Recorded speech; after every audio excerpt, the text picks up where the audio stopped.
Who it was? There was an altercation. No, so they said Kyle. They were like, no, the two guys in the car did not know who the people. He said Kyle. He said his name. He said Kyle. It might have been outside the car. There go but Kyle. No. He punching the bitch. He His back further.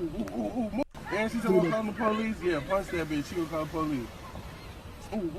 Move, Kyle, move. Oh yeah. Move, Kyle. I think he said, "Move, cuz, move." Just when I think you couldn't possibly be any dumber, you go and do something like this. And totally redeem yourself. Hey, welcome to another episode of Three Averagely Intelligent Dudes, and today we are discussing the dangerous idea surrounding the Kenosha trial with Kyle Rittenhouse. And it's coming up on a verdict pretty soon, so we thought we'd get our voice out there. Yeah.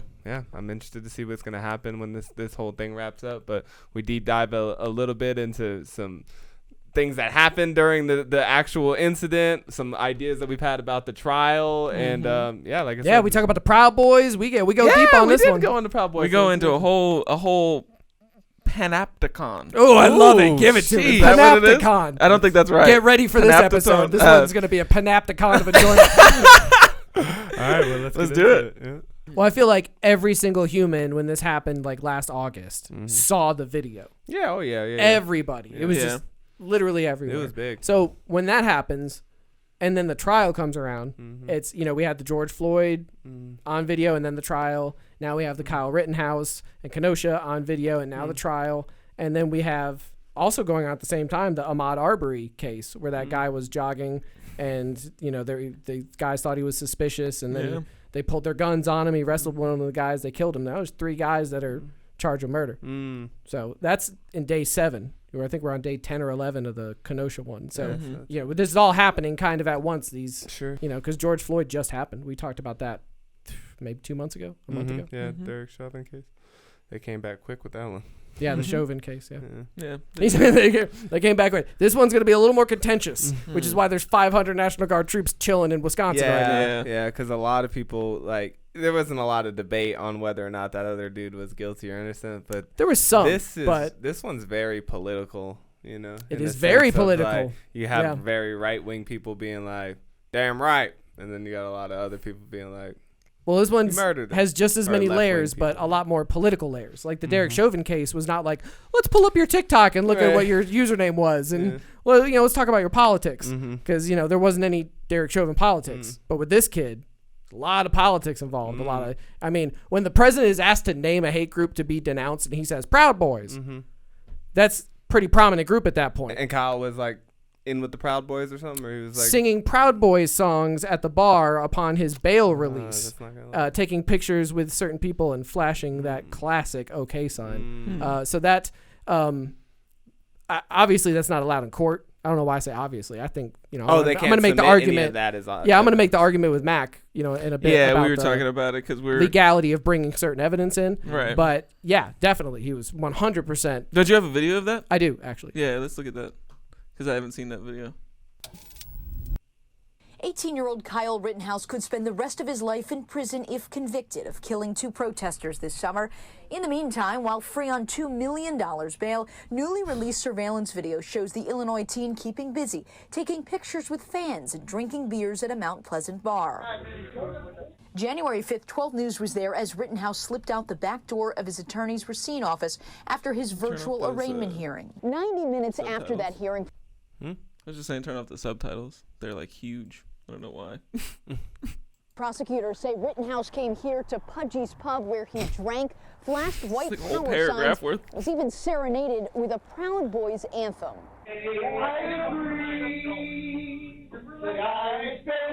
Prosecutors say while posing for pictures, Rittenhouse flashed an OK sign or a sign of white power. Hi, I'm from Channel 12. We were looking to talk to you about Kyle Rittenhouse coming here. Free Kyle, he's already on it. Now the DA's office wants tougher bond restrictions, such as no possession or drinking alcohol, can't go to any place that serves alcohol, no public display of any white power or white supremacy signs, symbols, or hand gestures, no contact with any malicious or white supremacist groups, including the Proud Boys, saying it could intimidate potential witnesses. We're wondering if Attorney Richards is around. He's not giving any comments at this time regarding the Kyle Rittenhouse case. Defense attorney Mark Richards wouldn't come out of his office Thursday to speak with us, but filed this response to prosecutors. While he didn't object to any of the bond modifications, he denied Rittenhouse is connected or affiliated with any hate groups, saying the state's claims are an attempt to interject the issue of race into a case that is about a person's right to self-defense. In Mount Pleasant, Hillary Mintz, WISN 12 News. Rittenhouse was seen in the video with a beer. Police say his mother was there with the group, and under Wisconsin law, that is allowed. A court date has not been set yet to determine new bail rules. Rittenhouse's trial is set to start in March. I just thought that was, I want to get into this idea of like, what are you allowed to show for evidence? What actions that you take that are evidential, like recorded in public or whatever, are you allowed to show at a trial? Now, this one, you're not. They're not allowed to be like, yeah, right after he killed those people, he was very famous, went to the bar and hung out with Proud Boys and took pictures. And it has to be relevant to the charges. Exactly. So, like, if he was being charged with a hate crime, they could easily present that. He would as have never evidence. been charged with a hate crime. I'm just saying, hypothetically speaking, yeah, like that would have been in pursuant of the charges being brought. But it's kind of like sometimes when you have like a old criminal record, but it's like completely unrelated to whatever case you're being prosecuted for at the time. They can't really just bring it up and be like, see, he got in trouble a lot back in the day. Like, it has to be like, he committed a lot of armed robbery, so it's likely that he would do this armed robbery. So what if it spoke to the reason for him to be there? Because if he's going there as a counter-protester, he's going to a protest. The protest was for Jacob Blake's death. So Jacob Blake, African-American male in Kenosha that started this whole incident, he's like reaching into his car for like a knife. Cops shoot him a whole bunch of times. It was what started the riots. So days into the riots, it's BLM, it's, you know what I'm saying? Like the people who are there rioting are specifically rioting because a black guy was killed. So if you're affiliated with an anti-protester white supremacy group,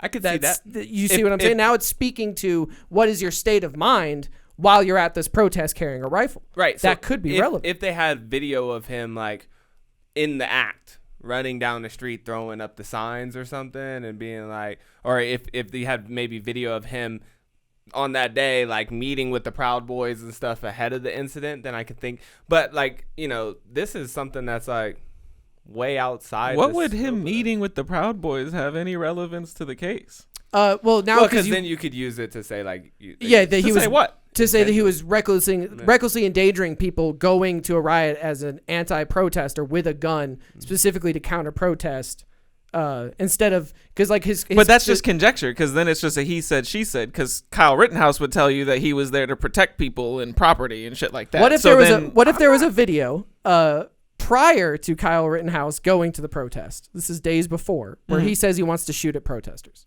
Or excuse me, shoplifters.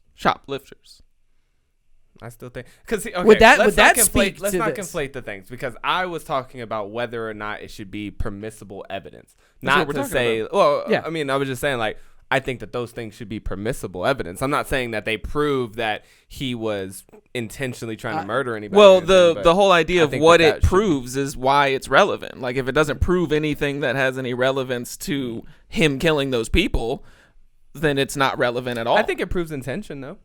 Or now, like you said, right now they're on the self-defense, defense, right? Which is like, I was just caught up in a protest and I was scared for my life and I had to defend myself. But if you are meeting with Proud Boys, throwing up all the signs, and you're like he said, kind of looking like you're going with the intention to saying I'm gonna shoot up some protesters with the intention of inflicting harm on people, then I mean I think that changes the scope. Which is why I want to show that far right video. That's the one that is him talking about exactly that, shooting at people.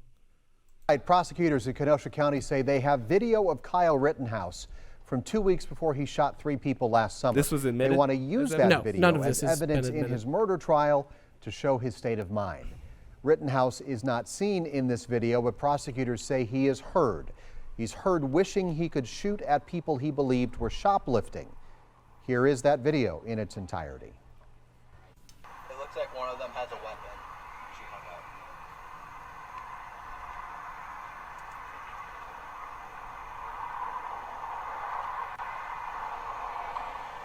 Bro, I wish I had my alright, start shooting rounds at them. 2 people died when Rittenhouse opened fire on protesters in Kenosha last year.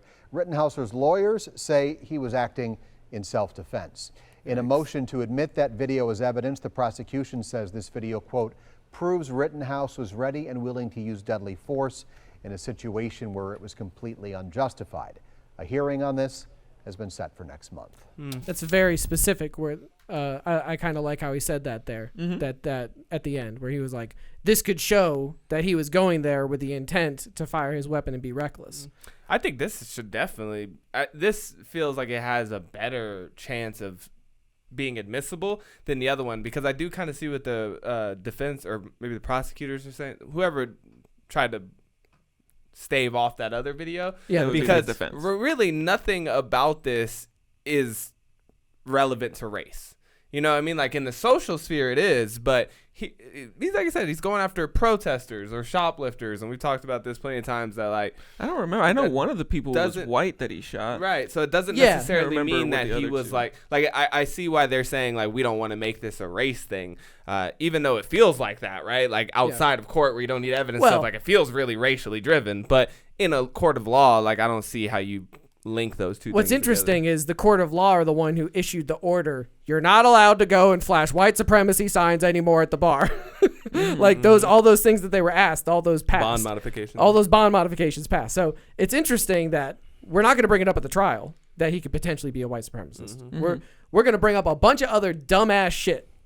Like the defense that cross-examined Kyle because he went on the stand. We're asking him about his TikTok account and playing first-person shooter games. And it's like, is that relevant? No. Okay. Is it illegal for them to bring that up? Well, I mean, at first value, I'd have to see what their actual argument was to know for sure. But even I'd if they make a probably not. Even if they try to make an argument, are they allowed to make that argument in front of the jury? They definitely brought this up a lot in the what was that Columbine shooting, right?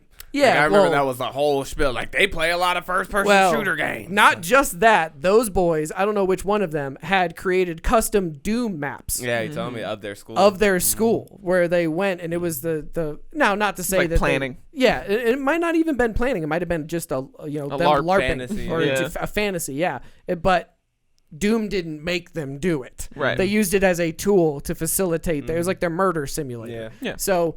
Yeah, I mean, the point I want to make is it's not illegal for the prosecution to ask him about first-person shooter games and his TikTok account. But it has been ruled that they can't talk about these videos. They can't talk about him, what happened when he got his bail. They can't talk about what happened previous to the shooting when the rioting was occurring, where he talks about shooting at the protesters or shooting at the shoplifters that he imagines they're shoplifting.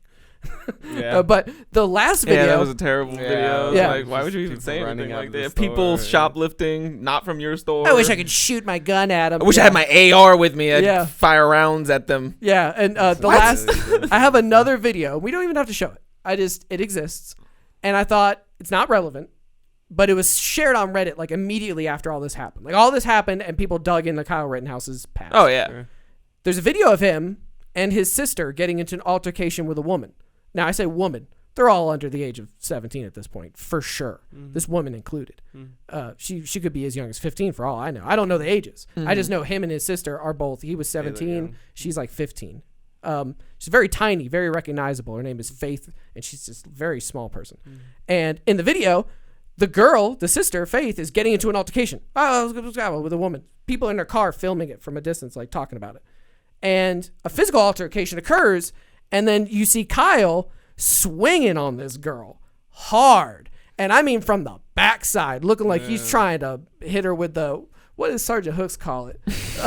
Getting stole on. He's like, this bitch got stole on by Kyle Rittenhouse. In American flag Crocs he's wearing. He's wearing American flag Crocs. and striped American flag shorts, and he goes, "It's the most American shit I've ever seen." God. The only thing that could make it more American is if he was wearing a Back the Blue t-shirt. And he steals on this girl, bro. Steals on her. And like that's not something that I think is like you bring that up in court. I don't think the juries or the jurors that are seeing his reckless homicide case or whatever it ends up being should see that video. But it's pretty damning on your character. You know, like if there was a video of me out there stealing on a girl like that, you know, even for my sister, which I don't have, I would not only apologize, I would denounce my actions and ask the public, hey, can you ever forgive me? I didn't mean to. It was a terrible moment in my life. I was hooked on the Xans. Well, I mean, he thought his sister was in trouble, so he just fucking. It doesn't appear that she's in much trouble. I mean, it's hard. I mean, it doesn't appear. The video's that already way, pulled up, by but- the way. It's the middle one that says Kyle Rittenhouse in capital. Yeah, you gonna be the big man. You gonna be the best, though. You gonna be the best, baby. He trying to be tough. Look at him. It's all white. He said, "Say it again." That picture is his TikTok profile picture. They gonna come check us first. No Captain Saberho. Punch that bitch. Oh, me, she already smacked her. And she's gonna call the police. Yeah, punch that bitch. She gonna call the police. Ooh, move, Kyle, move. Oh yeah.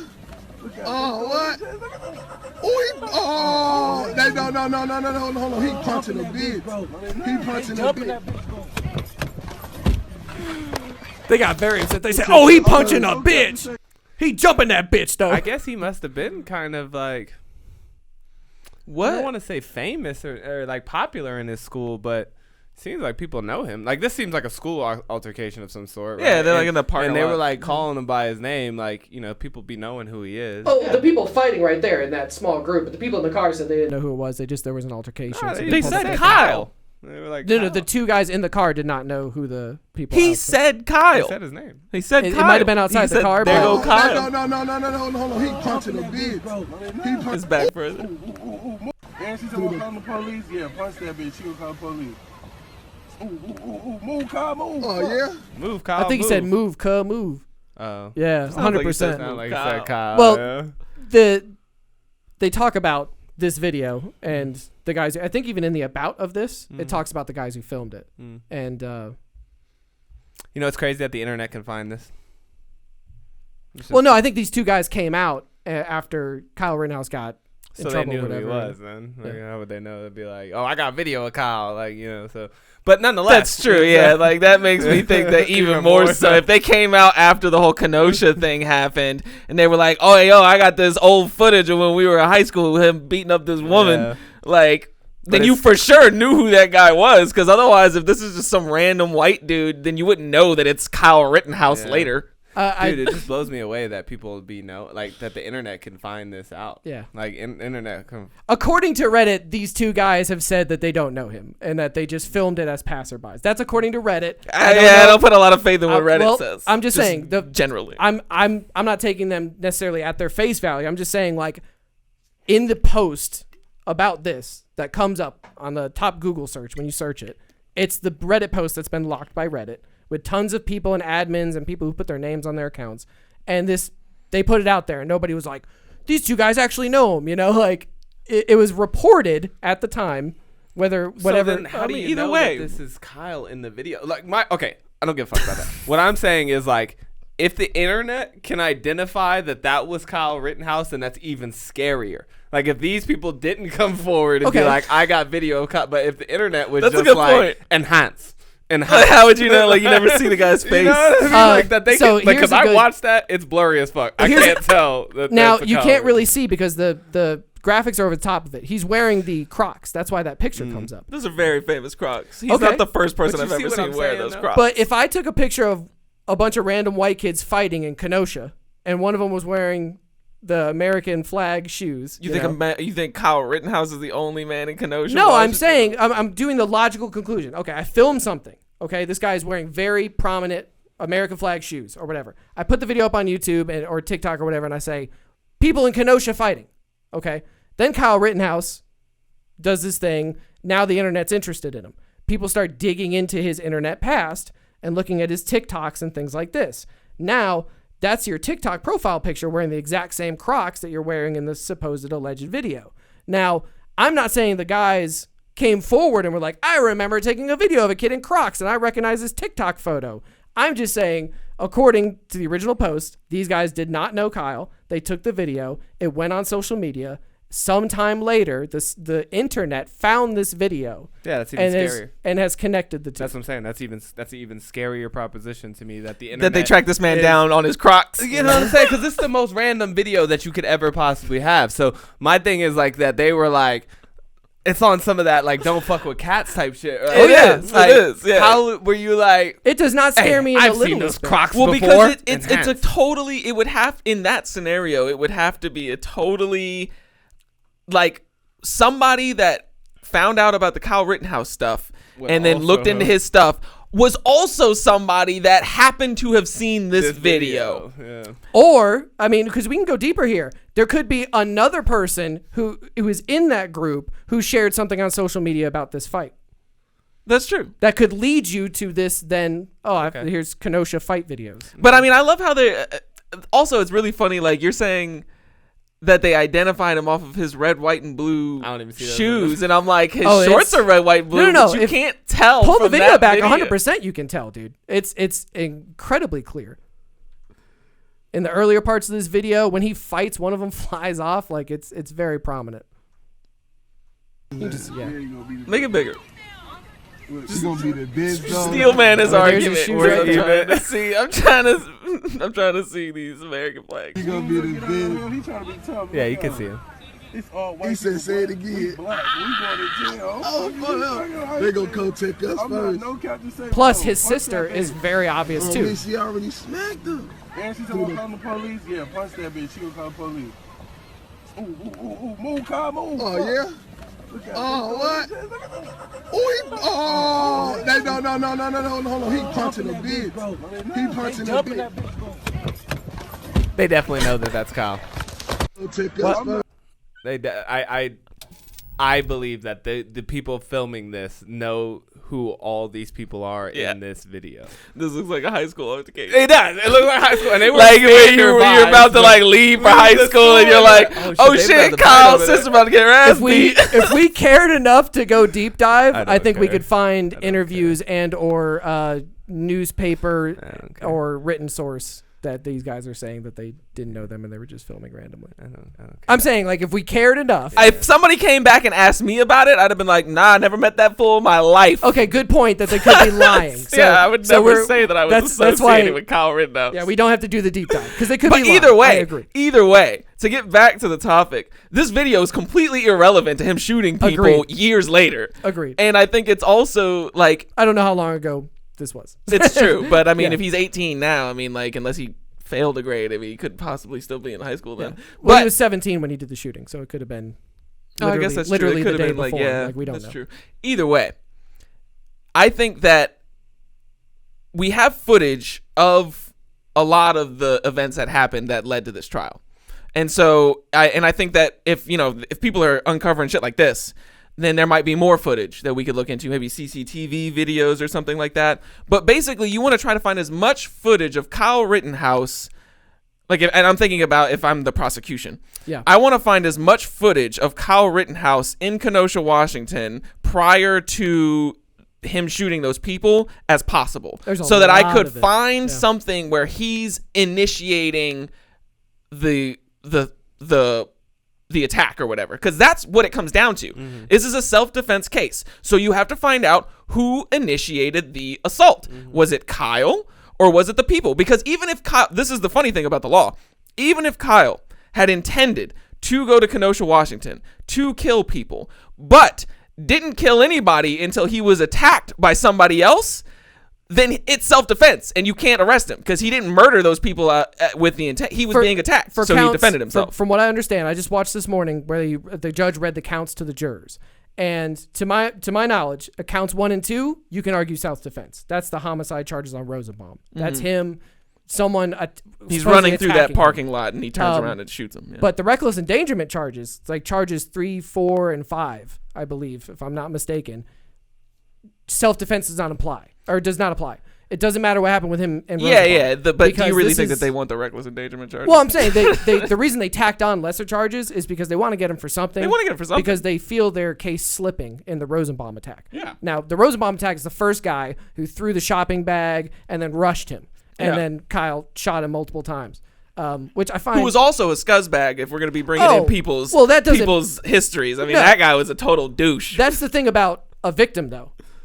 It Yeah, doesn't matter. It doesn't matter. Yeah, it doesn't matter. It doesn't matter how big of a piece of shit you were. Yeah. I mean, why was he? Why do you come to that conclusion about him? His record. His record. Yeah, he'd been assaults and sexual assaults. Yeah, he had sexually assaulted young boys. He had all a criminal kinds of sex shit. assault and rapist. He's not a good guy. Yeah. And you could argue that he was probably there to fuck some shit up in Kenosha too. Like he didn't really seem like the most racially motivated person. Yeah. Like he was insane. He's screaming "Shoot me, N-word" in one of the videos. Rosenbaum, even though he's a white guy, he's a small white guy. He's yelling at him, "Shoot me!" Yeah, it's insane. So yeah, that like the cops jumped on that like it was a big grenade, and then now it's like they wanted it to blow up, but it's not blowing up now. They're like, shit.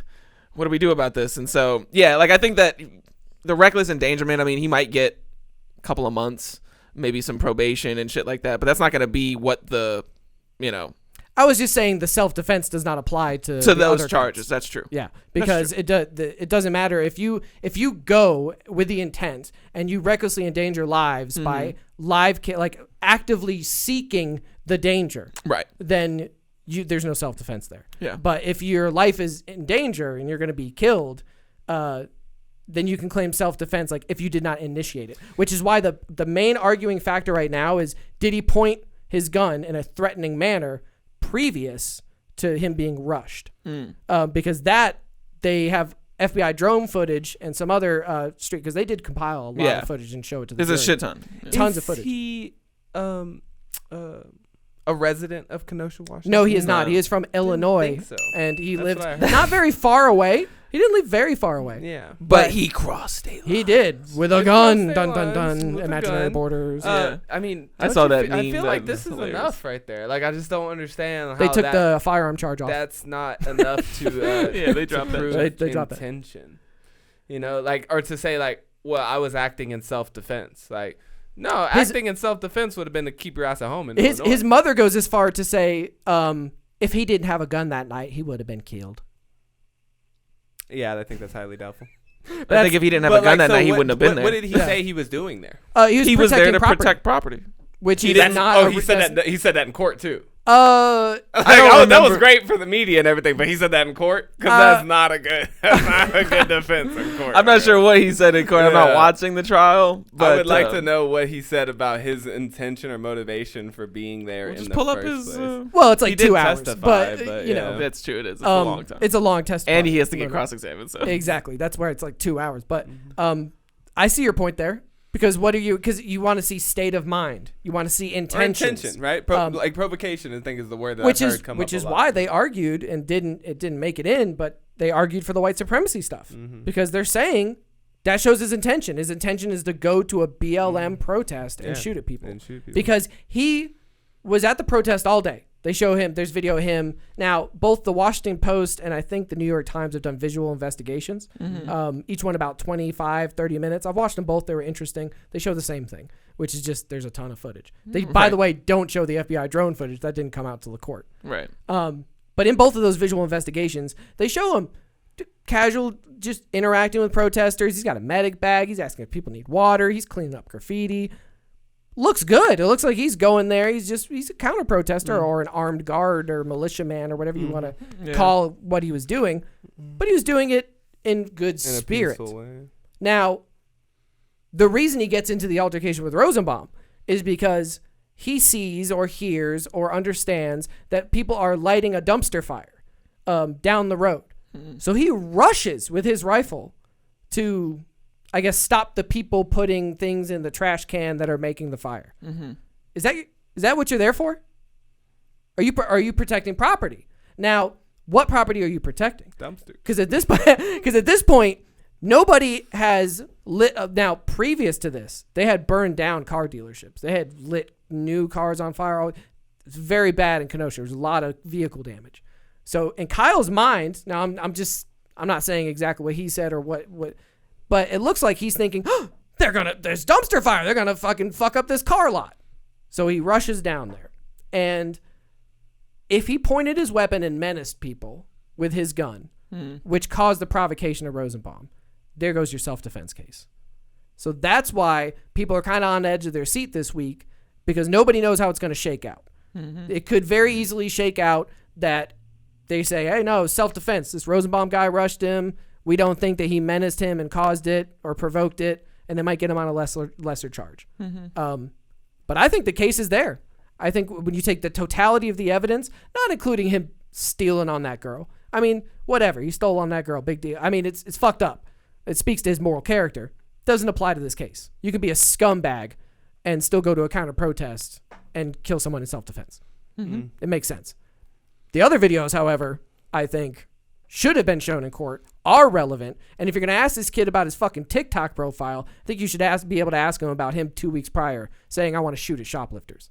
It just shows his mind. I felt like state. it was weak evidence still to start with. Like, yeah, not even it's on the video. The problem with it is that the lines between trying to figure out intent and like state of mind and like what exactly was he thinking about doing, it's so close to character stuff, which is what I don't like about it. Like the whole, like, because the problem is like you bring up all of this white supremacy stuff in the instance that you think like, well, if we can prove that he's a white supremacist, that'll somehow lend to our argument that he was there to fuck shit up because he didn't like what was going on there or whatever. And I think maybe the reason that they dropped, like the reason that might be slipping is also just because he didn't shoot any black people.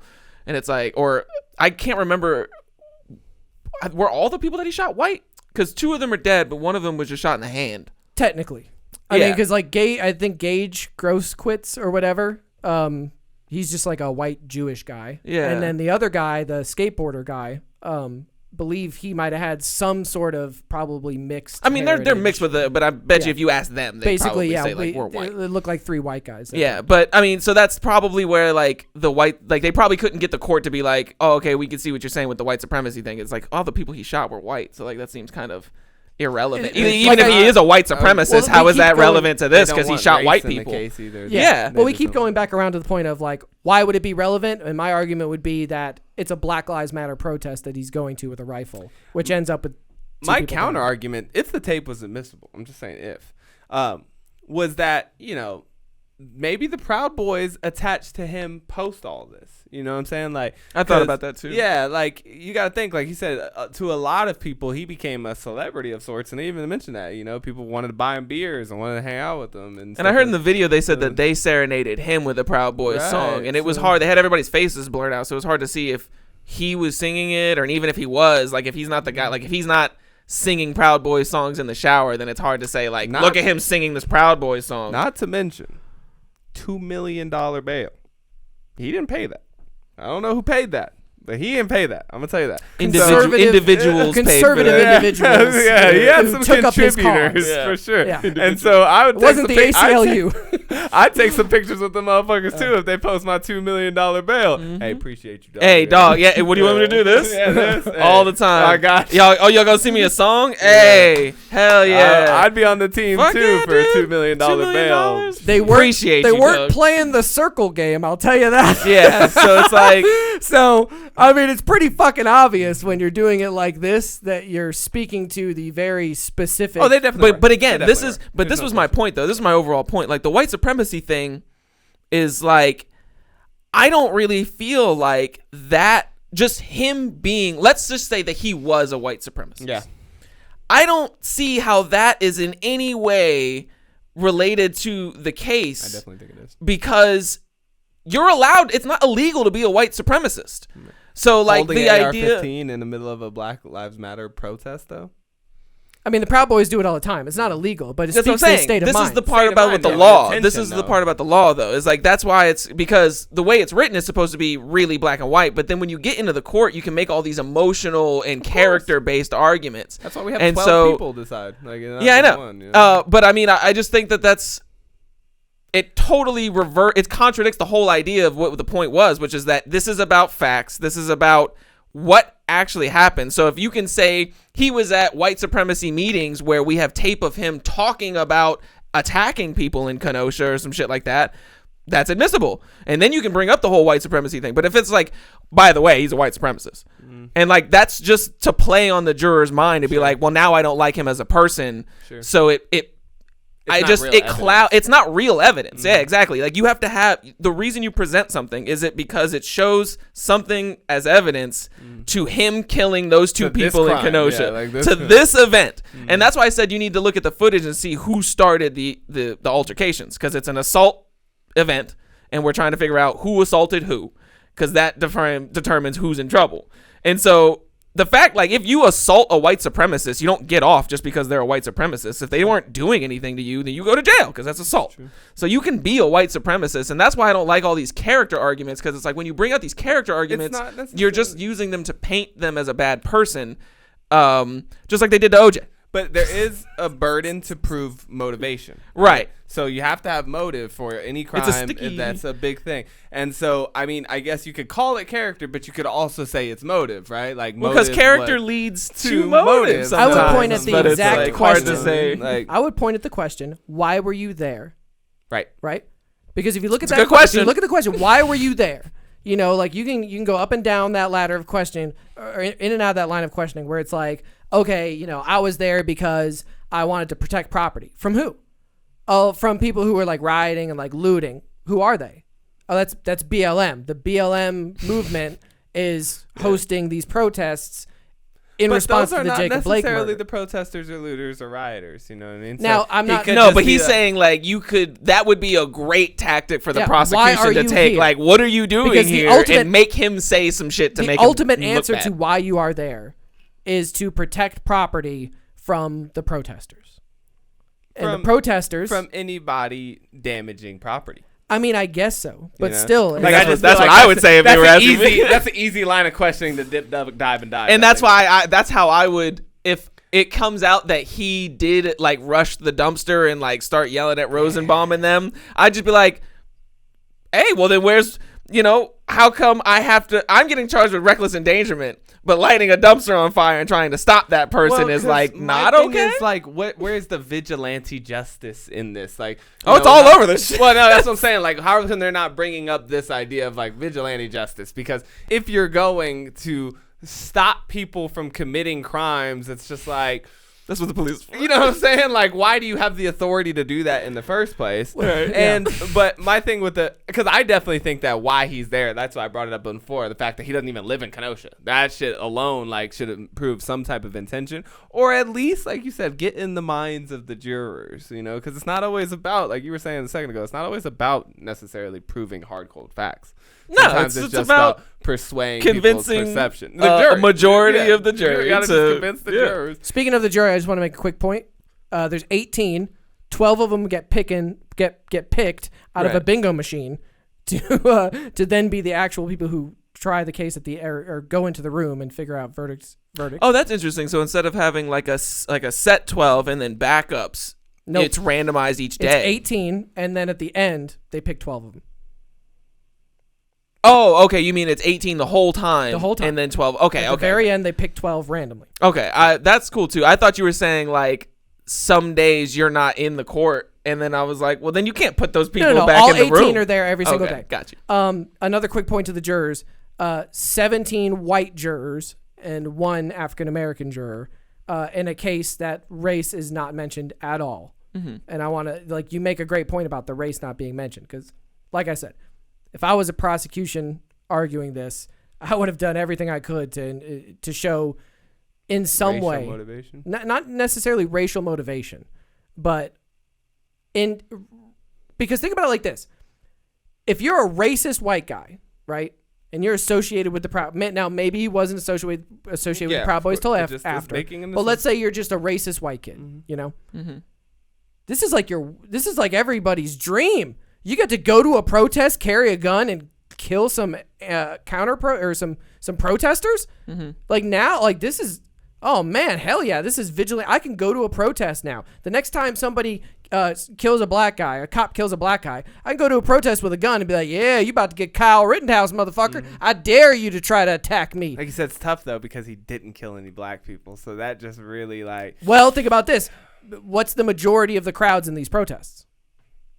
I don't go. It's hard to say. Both visual investigations make mention of the fact, and they show very, very much so that a lot of these protesters are non-minorities. Like 70% or more of the people protesting in Kenosha were not African American. Because African Americans are the minority, so I'm just saying. Like. Exactly. Right. So there's a lot. Which also explains why the jurors. So if you end up shooting majority white people. But if you end up shooting three, let's call them random protesters. Yeah. It's most likely that you're most likely you're going to shoot white people, even though you go to a BLM protest against the Jacob Blake So are you like arguing that he was like that, or I guess you're not arguing that he was, but you could see like that racist person being like disappointed, like, oh man, no black people attacked me. Like I was really hoping I think I unfortunately had to kill some confused white brothers. No, I think if you're following the fantasy. No, if you're racist, it doesn't matter if those are race traitors to you, if those are people on the BLM protest, you don't fucking care if they're,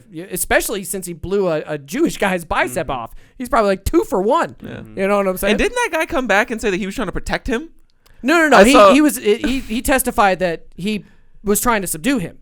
Oh, okay. Because I saw an article that said the dude with the skateboard was trying to protect him from the other people that were attacking him. Oh, we're gonna get to the active. And shooter I was part like, of this. Yeah, we're gonna get to the active. We're gonna get to the active shooter part. But before we leave race, I just want to make the point that like, I don't see how any of that you were talking about is relevant to the case. Then it's not. But he said, I'm saying it speaks to his intention or motivation to be. Yeah, but you started that whole thing with if he was racist. Well, no, I don't. I guess it doesn't really matter. What I'm saying is, if I wanted, I would bring that up. I would try to bring that up because. Oh, if I was a prosecutor, I'd bring that up. 100%, I'd bring it up. Not just because it looks bad, but because I think it's somewhat relevant, especially when you look at. I think it's what caused what caused the protests. Okay, because if you're going to go counter protest, what are you counter protesting? If the protesters are there saying, "You killed Jacob Blake, a black man, and we're upset about it," then the counter to that would be.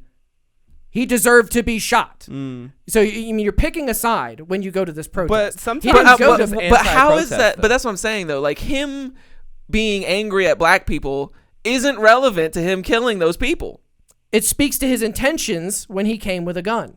So if you come to a protest with but it's not illegal to have intentions unless you act on them. So I can intend to murder somebody, but if I never murder them, I can't be. Well, this is. But it's not murder if it's self-defense. Well, this is where we get into it because in the first two counts of self-defense, if he provoked the attack, it doesn't count. Now, speaking to provocation, is it provocation to go to a protest as a counter-protester carrying a firearm and engaging people who are trying to do property damage? Because at that point, you're fucking Batman. Oh, yeah. I don't get me wrong. Like, I don't want to make it seem...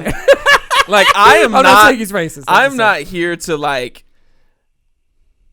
I really don't give a fuck what happens to Kyle Rittenhouse, if I'm being personally honest. But I think that in all of these occasions, it's very, like, I like to look, it's fascinating to look into the process to know, like, how you could get fucked later on in your life if something happens, you find yourself somewhere you shouldn't be.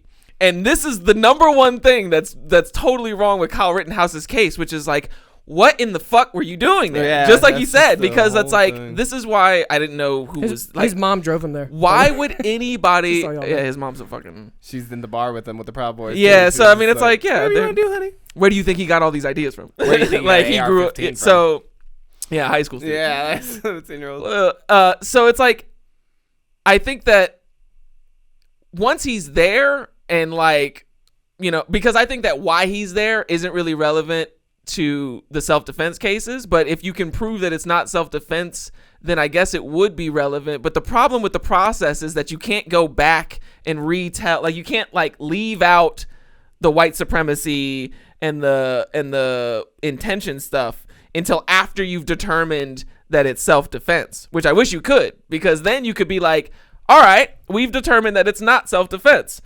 Now you can bring up the fact that he's a racist piece of shit. Well, I would say it speaks to reckless endangerment, and that doesn't apply self-defense. The self-defense doesn't apply to the reckless endangerment charge.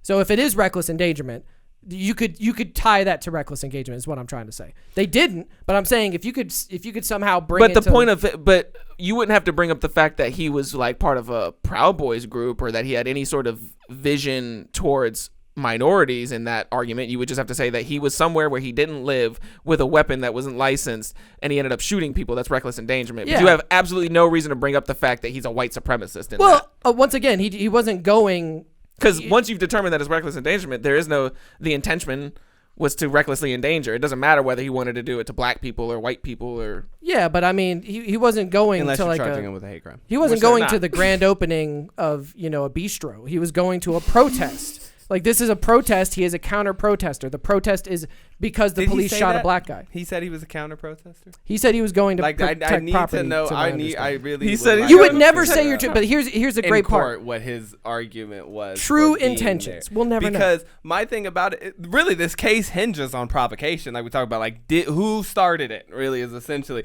And there's so many steps along that way where I feel like he fails that test. Over and over, like getting there to the first place. But fine, you're there. Whatever. You just want to be in the mix. Like you said, it's not illegal. You can do whatever the fuck you want to. You want to stand out in the street while there's protests going on? Go for it. Yeah, you're allowed. You have as much right to be standing on that street as every other person who's standing on that street at the time.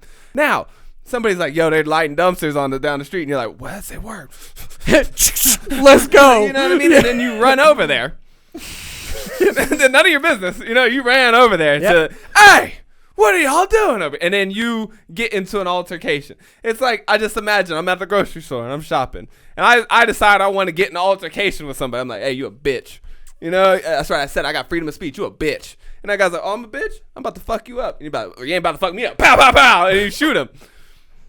How is that self-defense? You know what I mean? Like, that's where I'm like, none of that makes any sense. Like, if he's just standing, I can see it. If he's standing on the road, somebody comes just running at him, like, I'm going to kill you. He's at a checkpoint. If you're passive, I get that. But there's so many acts that he goes to try to find himself in the mix of some bullshit. Yeah. I think that's self-defense case. I mean, I wouldn't be surprised if he walks away with this. I would not be surprised because court's just a really fickle mistress. Man. Yeah, you said the word passive, and I didn't want to. I feel like you had something to say because I can go back to this. Well, I was just gonna bring up the fact that you made it they're really hinging on the fact of whether or not he lifted his gun to them before they approached him in like a threatening way. Because the funny thing is that if you were to call somebody a bitch and then he threw a punch at you and you shot him, depending on what state you're in, you might have to match force, which means that you can't use more lethal force than what they're using. Sure. But in like Texas, for instance, if somebody swings on you and you shoot them,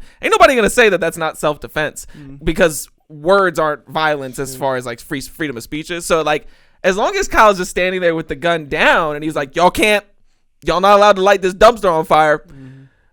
Which is funny because obviously there has to be a threat of like, I'm holding this AR-15 if y'all don't listen to me. But as long as he doesn't actually, and that's what's funny about it, is like the whole court law process is about actions. Like the moment he does this, it's his fault. But if he does this after they run at him because he's yelling at them, even though this is still here, it's their fault. Now, yeah, we're speaking again to provocation because you said passive. And that's great. That word is so perfect because was he passive or was he a passive shooter or was he an active shooter? Yeah. Now you get to, okay, let's say Rosenbaum was self-defense. The first guy who rushed him. Okay. You kill a guy. Now earlier he was shown with a medic bag. I believe his job was a lifeguard. It was his like part-time job. This is a guy who's trained in these type of situations. He shoots Mr. Rosenbaum and dips. He does not. There is someone applying aid immediately. Multiple people pull out their cameras and are like in this guy's face as he's dying. I'm out. As people are trying to. He's like, it's on camera. He quickly pulls his phone out, calls somebody. Is like, I just shot some guy. Yeah, they have the recording of him calling. I can't remember. I think it's 911. He dials 911, and the operator was like, what's your emergency? He's like, I just shot someone, but I can't remember where I heard it because I feel like I wouldn't have heard it if it wasn't a 911 call because otherwise it wouldn't have had the. It's on. You can hear it on camera. One side of it. It's. Okay. It's a 911 call. But the point here. Okay, assume that was self-defense. Rosenbaum attacked him. He acted in self-defense and killed him. You didn't do the medical thing. Whatever. It's not your duty. At that point. I mean, it was 20 minutes ago, but nonetheless. Exactly. At that point, you are an active shooter. You are being chased by a mob who are screaming at you, hey, you just shot that guy. Hey, police. Because the police are not very far away. Right. You can see them. This is one big main strip.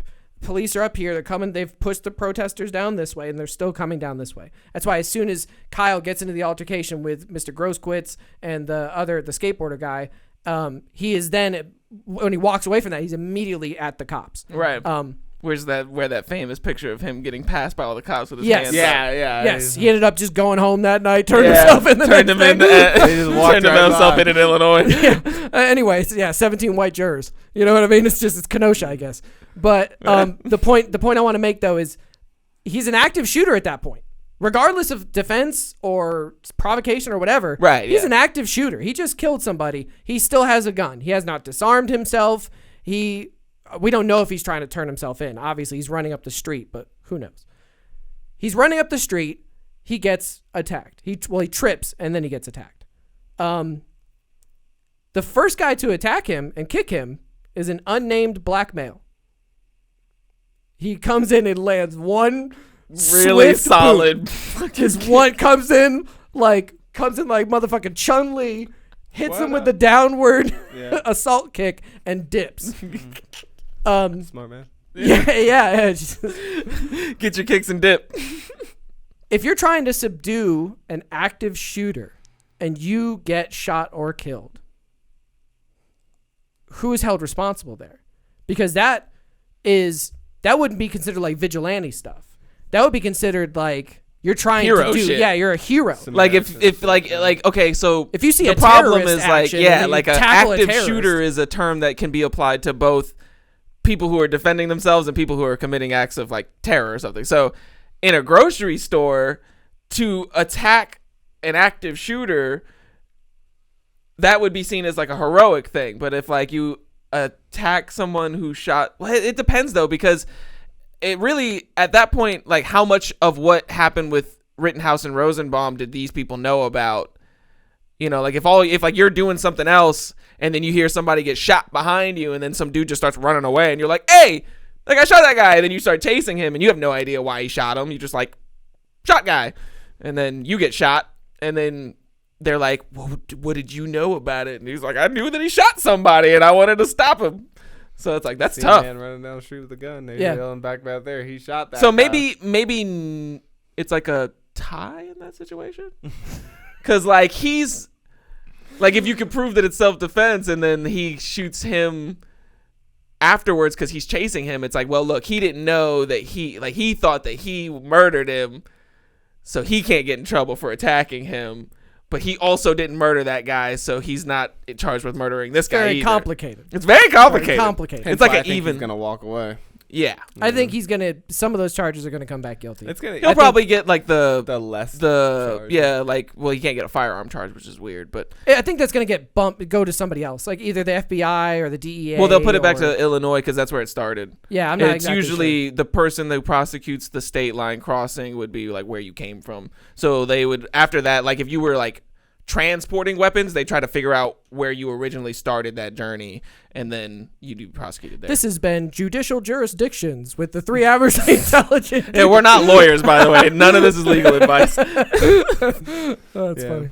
But I did think about like what it would be like. This as we were breaking this down, it got to me thinking a little bit about what it would be like to be a juror. You know, like I think I've been called up to be a juror before, but I just swerve. I told my story on the podcast about how I went to lunch and didn't come back. Yeah, but I do wonder what it would be like because, like you were saying, you know, it's supposed to be all logic and objective and all this stuff. But some people are like that, but some people are just not. You know what I mean? And I just imagine that statement coming out a lot. And there's like, I feel like he didn't do it. You know what I mean? Like, I just feel like, you know, this, and like it would be a lot of I feel Like, well, I mean, this is the classic, like, let's go Brandon, like, you take a political side. Fox News is the only media outlet who's saying this is self-defense and he should go free.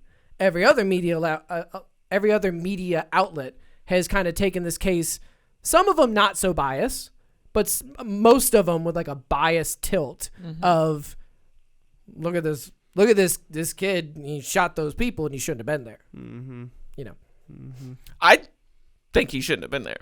I definitely agree with that statement. I 100% think this is reckless endangerment. Been there. Yeah. I don't know if it's reckless endangerment or not, but I definitely think you should be there. Nobody should have been there. Right. Like, there shouldn't have been anything happening in the first place. If, like, I had a magic wand, everybody would have been at home. I heard they put 500 chilling. National Guard troops on deck, though. Yeah. For this, because it's gonna go that way. Be careful. Yeah. Because let's assume that Kyle goes down for murder and gets a substantial, is going to end up getting a substantial sentence. Like, if he actually gets like the worst like charges I heard is like life in prison. Yeah. So let's assume, I don't know which way it's going to go. I don't really have a super strong opinion either way. But let's say he's found guilty.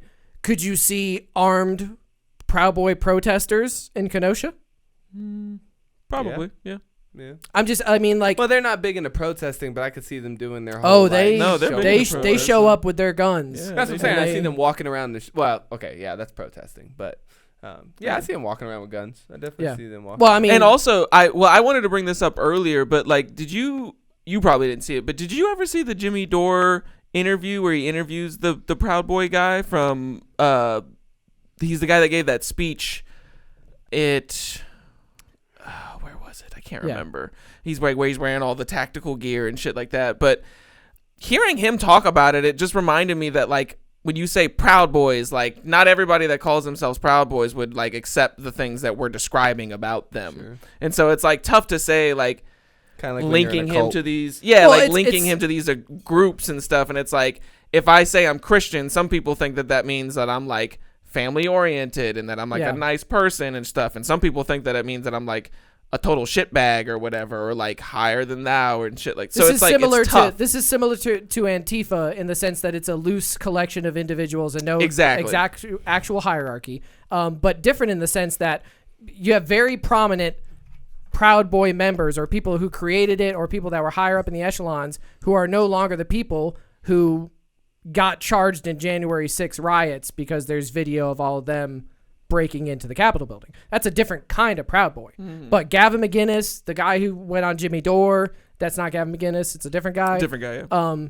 These people that are affiliated are not part of, like I said, the people who are dressing up in the tactical gear, carrying the guns, and going on these, literally, there's a video, if you watch the January 6 investigation, you can see there's like 6 or 7 main guys who are the ones who literally snake through the protest during the January 6 riots to the weak spots to break them open to get further along each time they get stopped somewhere. So these are guys who are tactically trained. These are guys who go to these riots and these protests with the intent to do. Yeah, exactly. To do these things and are trained to do these things. So yeah, maybe that guy on Jimmy Dore had been part of some protests, but he's not like it's kind of like I said with Antifa, it's like a loose affiliation. Like, well, I just wanted to bring that up because it's because he was very anti all these things that the Proud Boys are doing. Right? Yeah, like he talked about how like his group of people, whoever he meets with or whatever, he's like, we're not anti-gay. He's like, we're not anti-black. We're not any of those things. We're anti. They're basically like anti-upper class is the way that he basically described it. And he was like, we need like a workers unite, but it was like a workers unite, but not under the banner of socialism, basically. Also too, though, like you said, there's tiers to these types of things and in these types of groups. And it's often kind of like a cult. But my point is, there's some people whose job is recruitment, and like people essentially like the Proud Boys would have like a media department, like the guy. Oh, you're saying like he might be like a PR guy. Yeah, exactly. That's a good point. And when you want to recruit people into these types, because this is what I feel about him, this Kyle kid, is like this is just a classic example of radicalization. Is what it feels like to me. It's like they start off with these loose ideas of just like, you could get down with freedom, right? You're about freedom. You know? The shirt he was wearing at the Proud Boy Bars experience, it said "free as fuck." Yeah, you see what I'm saying? So it starts off with something like, yeah, we're you fuck with that freedom against upper class, you know? And then it's like later, once we start defining these terms, or maybe not even defining them, but then start extrapolating those terms to like, well, if you fuck with freedom, then that guy, right? That guy's hinging on freedoms, is he not? All you have to do is find a loose link between this person and upper class, and then there you go. And then as you start to get pulled down that rabbit hole, that's how it gets deeper and deeper and deeper. Next thing you know, I just seen it so many times and all this stuff where, you know, you find these people and next thing you know, they're like somewhere strapped with a bomb on them, or they're like robbing a bank, and you're like, how did you get here? And it's like, I don't know. You know, like I said, when President Biden was asked in that debate to name a group for Trump to denounce, he named Proud Boys, which Trump proceeded to tell, stand back and stand by. Yeah, he was very hesitant about, you know, going against those guys. Then once again, you just link the stand back and stand by to they were the ones in the January 6th riot who were snaking their way up to the front and breaking through checkpoints. Well, see, that's where it falls apart for me, because like that's not necessarily true. Like they might have the same name, but that's like saying, you know, like you write a letter to someone named John Swanson, and it's like all of this horrible shit, and then my dad gets arrested because his name's John Swanson. Well, it's like not the same guy, even though he named the same thing. Okay, I will agree with you that the Proud Boys is a wide spectrum from not racist to probably racist. But the guys who showed up at January 6th they weren't just like, oh, these are guys who are members of some group. They were there as the Proud Boys. They were there with Proud Boys flags. But there were also there who were there as Proud Boys not doing any of those things, which is the problem with your whole, I'm sure. Like, that's why I'm saying like the connection between the Trump thing, I don't see it, because it's like he says Proud Boys, and so it's like, yeah, but what does that mean to him? Like, is he talking about dudes in tactical gear? He's probably just talking about nothing. Like, he's like, oh, Proud Boys, okay, I know that there's a group of people that I've never seen or met, and they are calling themselves the Proud Boys. I think, and you want me to say something about them, so here you go. I would link them. I would link them, because when President Biden said Proud Boys, and then Trump said Proud Boys, stand back and stand by. Even if you want to say he meant for them to like not follow his orders, at the January 6th insurrection, there is video from the Proud Boys themselves, because a lot of people were streaming, where during the speech before they march on the Capitol, when Trump famously says those words, you know, about like, we have to go down there and show them our strength, you know, and basically incites. The Proud Boys themselves are saying, he's doing it. He's saying, go to the Capitol building. Let's go. There's video of them on January 6th interpreting it live and saying he wants us to go break into the Capitol building. Interpreting, though. I agree that you can't say Trump incited exactly those people. Like, I can feel like it did. But I can link them. No, I'm saying I can link them. I can link all of these things. What I'm saying is the important word is not interpret. The important word in that sentence is them. That's the important word. And the reason why it's important is because them isn't the same as who Trump was talking about. Like, just saying them isn't they the same. They are the leadership of the Proud Boys. It's like and you're Trump saying said, if you're Proud loosely Boys, affiliated stand to the back mafia and stand or by. something, that you're not the mafia. If Trump had said Yakuza, stand back and stand by, Right. and then high-ranking members of the Yakuza were in the fucking crowd, inciting them to march. The Yakuza is not a loosely affiliated. Neither is the Mafia. The Mafia is not a loosely affiliated. It's an organized group of people with a hierarchy, and they know who they're talking about. And there's no members that are part of the Mafia that aren't known to the higher-ups. Okay. Like, if you're going around like, I'm part of the Mafia, you get killed because they'd be like, no, you're not. Okay, well, you're making a point there, which I agree with. That if you loosely affiliate with a group, that doesn't necessarily mean you're part of the like upper echelons of hierarchy, and that not everyone who is part of your group is responsible for the higher ups. I can agree with that to a point. But let's say it was the Boogaloo Boys. Okay, there's a very small group of people who want a civil war, another civil war. They're not grouped together. They don't have meetings. They're not a militia. They don't meet up. But when there's a protest, a bunch of guys show up with Boogaloo Boy patches, wearing tactical gear, holding guns, inciting civil war. So if you're going to assign yourself to the label of Proud Boys, right? If you're going to show up as part of and say, we're the leaders of the Proud Boys, we're here for you, Mr. President Trump, and President Trump had previously told you stand back and stand by, and then you storm the Capitol as a Proud Boy. I'm saying there's a link. That's all I'm saying. I'm not saying they're as organized as the Yakuza and that everybody who says they're a Proud Boy is responsible. But that was a small group of Proud Boys who did what he told them to do. I think it would be more of a link if Trump started that conversation. Like if Trump was like, it said Proud Proud Boys. Boys. Remember, Proud Boys, stand back and stand by, right? Yeah. But it was like, he didn't say nothing. He didn't want to even approach the Proud Boys Who should conversation. I? Yeah, and it was O'Brandon over there that was just like, yo, name those boys. He was like, once again, I can't say that Trump incited them, but what I'm saying is they're linked. They're linked. There is a link. But I'm saying that the link events. isn't two ways. You know, like I feel, you're making it seem like there's a link, like that they're like together in this, and it's like no, one of them is holding on to the coattails of the other one, and he has no idea who that person is. Yeah. And so it's like to call them linked is like. That's like saying like, oh, we're friends, but it's like really you just work at the same floor of an office building. Like you're not friends. Like you know him, you see him a couple of times around, but you don't know him. You're not linked. Or it just he got a guy he's like talking about. He's like, yeah, that's my homie, man. I fuck with John Allen so hard, and then so you hear about it, people like, yo, I heard you fuck with that dude over there. He's like, I don't know that dude, and you're like. He said y'all was real good homies. He said that you called him out on the TV and everything, and you're like. I don't really know any of them. In this case, Donald Trump called him out on national television, and they were like, "Hell yeah, Donald Trump! Right. We're gonna show up to everything you do and back." But you. like you said, because there's interpretation there. Like same thing with these guys in Kyle Rittenhouse, for example. Right? We don't actually know if Kyle was going there on behalf of the Proud Boys or on behalf of that organization. I agree. And he was like, yo, don't worry, boys. I'm going to make a stand for us today, right?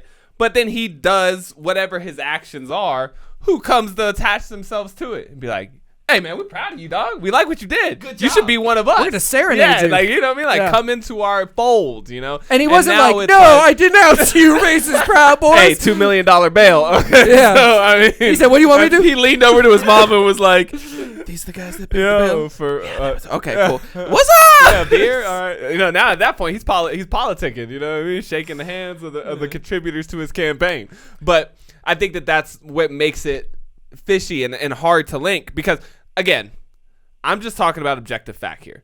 Do I think that they're linked? You're goddamn right. I'm being completely subjective in all of my arguments. I feel like they're totally like with it. You know what I mean? Like with it. And even if Trump didn't like have them online, you know what I mean? Like in his pocket, like as his personal militia. I don't know that. But I definitely think he's aware of the fact that those guys vote for him and he's appeasing his voting base. Oh, yeah, like for 100%. Sure.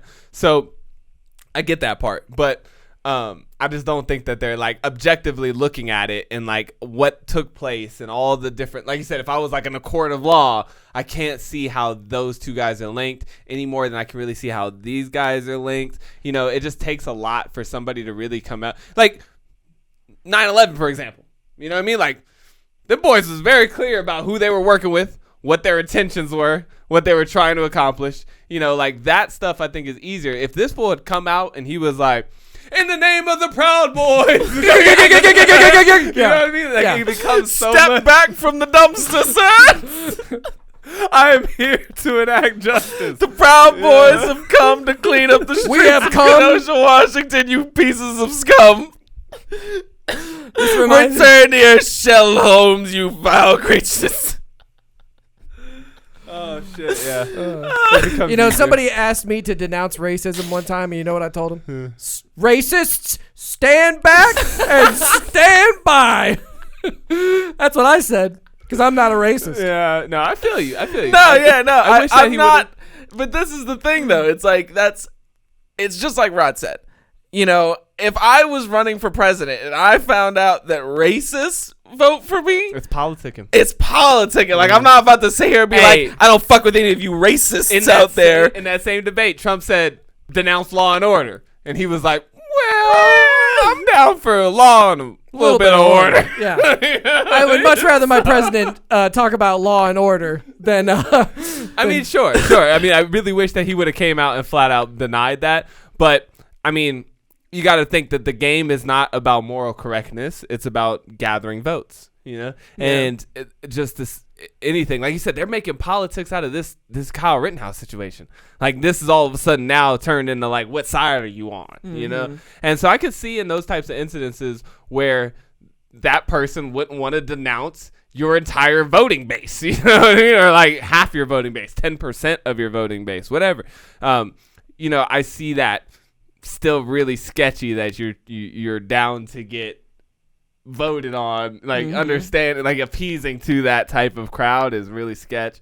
And that even bigger point to that is that's how big you estimate that voting population to be. That you won't come, like, you know what I mean? Like if in your mind, because they do numbers on this stuff, they got to know these types of statistics. So if you think that racists only account for less than 1% of your voting population, then yeah, fuck those guys. You know what I mean? Like to gain a larger population somewhere else. But he really had to weigh it in his mind of like, man, this could be like 10, 15, 20% of my my voting base. I better not, tick these guys like that. That's why says a lot about our country. That's why he was doing all that Q shit, but he wouldn't denounce the QAnon stuff and said he didn't know nothing about it. Right. Yeah, I love that video, dude, with that woman.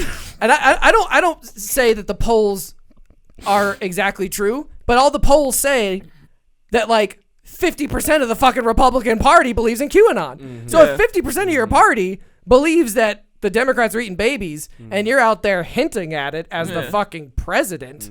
I mean, there's got to be a point where we as a nation are like, all right, you need to actually denounce the people, you know what I'm saying, who are claiming these ridiculous claims, like. I mean,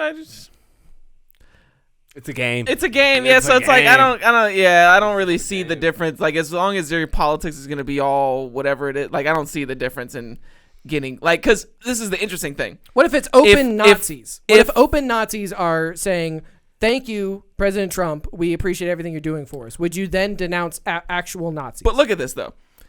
I mean, I always denounce Nazis. I'm a Nazi saying, denouncer. Like, if I'm Trump, then no, I would not do that because if I was Trump. That's what I'm getting to. This is the thing, though. If you take Nazi votes or racist votes, and then your administration is in charge when the Abraham Accords happen, and the lowest unemployment rate for black people ever occurs, is that a bad thing or a good thing? Just because we cannot directly tie his love of Nazis to his actual president, and we can all agree the president doesn't actually do much, right? Right. Okay. So, it's not like he was like, unemployment, come down. He didn't use a wand. But I'm saying, like, he certainly seemed to not do anything that really fucked with the black people. He sat in a room while it occurred. But what I'm saying, I'll tell you this, though. Okay, he but he didn't make unemployment go this down. Is kind of he dangerous was just stuff. there. Do you think that you can apply the moral characteristics of your voting base to you? I'm saying just in the specific case of Trump, with actual Nazis coming out and saying we support Trump and then not denouncing those actual Nazis, I feel like that is just indicative of, like you said, it's like a cultural thing. Oh, your politicians just want to win. I think not only is it like morally disgusting, but like it makes me to the point where I can't fuck with that guy. Like if you ask me, do I fuck with Trump? My answer's always been no, right? But it's not necessarily just because of his policies and shit, because obviously I fuck with some of his policies. I took the money. But I'm just saying, like, because this is what you're trying to do. You're trying to take the moral standing or the ideology or the whatever belief systems of his supporters and heap them onto him and say, well, because you're appeasing your supporters or your fans, you must believe these things too. I'm saying if you do not denounce certain groups that have openly supported you, then you are then telling me implicitly that you support the same things as them. So if you're saying I'm running for office and these Nazis come out and say, hell yeah, dude, you're exactly what we want. We want Trump as president. And you don't say, I don't fuck with those Nazis. Then I feel like obviously there's no criminal action or anything like that. Sure. But I think it speaks to this greater thing, which is if that's the votes you're willing to take, I don't think you should ever be the president of the United States because I don't want someone. obviously all the presidents are flawed. But it's like it shows that you're really willing to do anything to because get votes. because think about it the other way. How do you not take the votes? Let's always flip it. Well, you couldn't. You'd have to denounce them. But even if they could still vote for you if they wanted. And then so where does that line stop? Like, I mean, you know what I mean? It's just I weird get you that like, it's a subjective kind of case by case nuanced thing. Like I could see if he was like, okay, if he was rallying to them, right? So if you held a rally Nazis, with come on out and everything, and like, this is our Nazi rally for my presidency, I'm with you. That's weird. You're promoting that.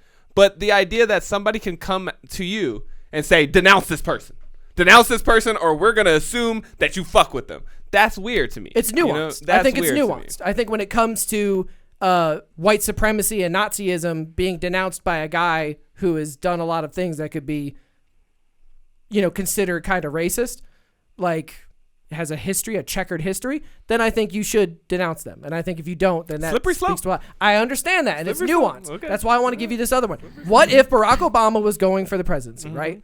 And a huge chunk of the voting bloc, some big chunk of vote, because I'm going to say white supremacists and Nazis and racists, pretty big chunk, okay? Let's say there was a pretty big chunk that was black supremacists that wanted to subjugate the white people and were let's say like liberation type of what's the word I'm looking for militant black power, black nationalists had come out and said we support Obama, and it was all over the news. And Obama was asked, do you denounce these people who think that you are the savior of the black race, who are gonna destroy hold the white man down?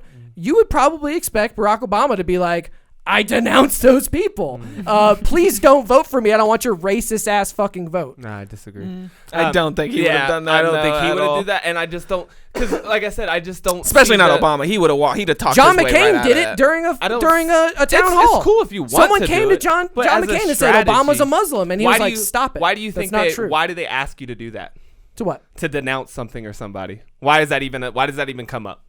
Because you're not, like I said, there's millions and millions and millions of people that vote for him, and there's tons of them that don't pronounce their affiliation or their reasoning or anything, and they very well could be doing it for that reason. So there's a guy at home who fucking is a racist, is all get out, black or white, doesn't matter, and he's voting for XYZ because that's why he want. But you don't have to denounce that guy. But why do they make you do that? Because they want to put you in a precarious situation for your platform, and that's my thing. I think that you can't tie that relationship back and forth. Like, just because you're this famous up top, the fucking president, okay? And they got to pick somebody. If you're platforming, if you're running, if you're doing your thing, and you're running on the campaign of militant black, supremacy or white supremacy or fucking bombing Arab nations, I don't care. But if that's your platform, if you've decided that you're going to go out and promote that type of activity, then I think you should be held accountable and you should whatever.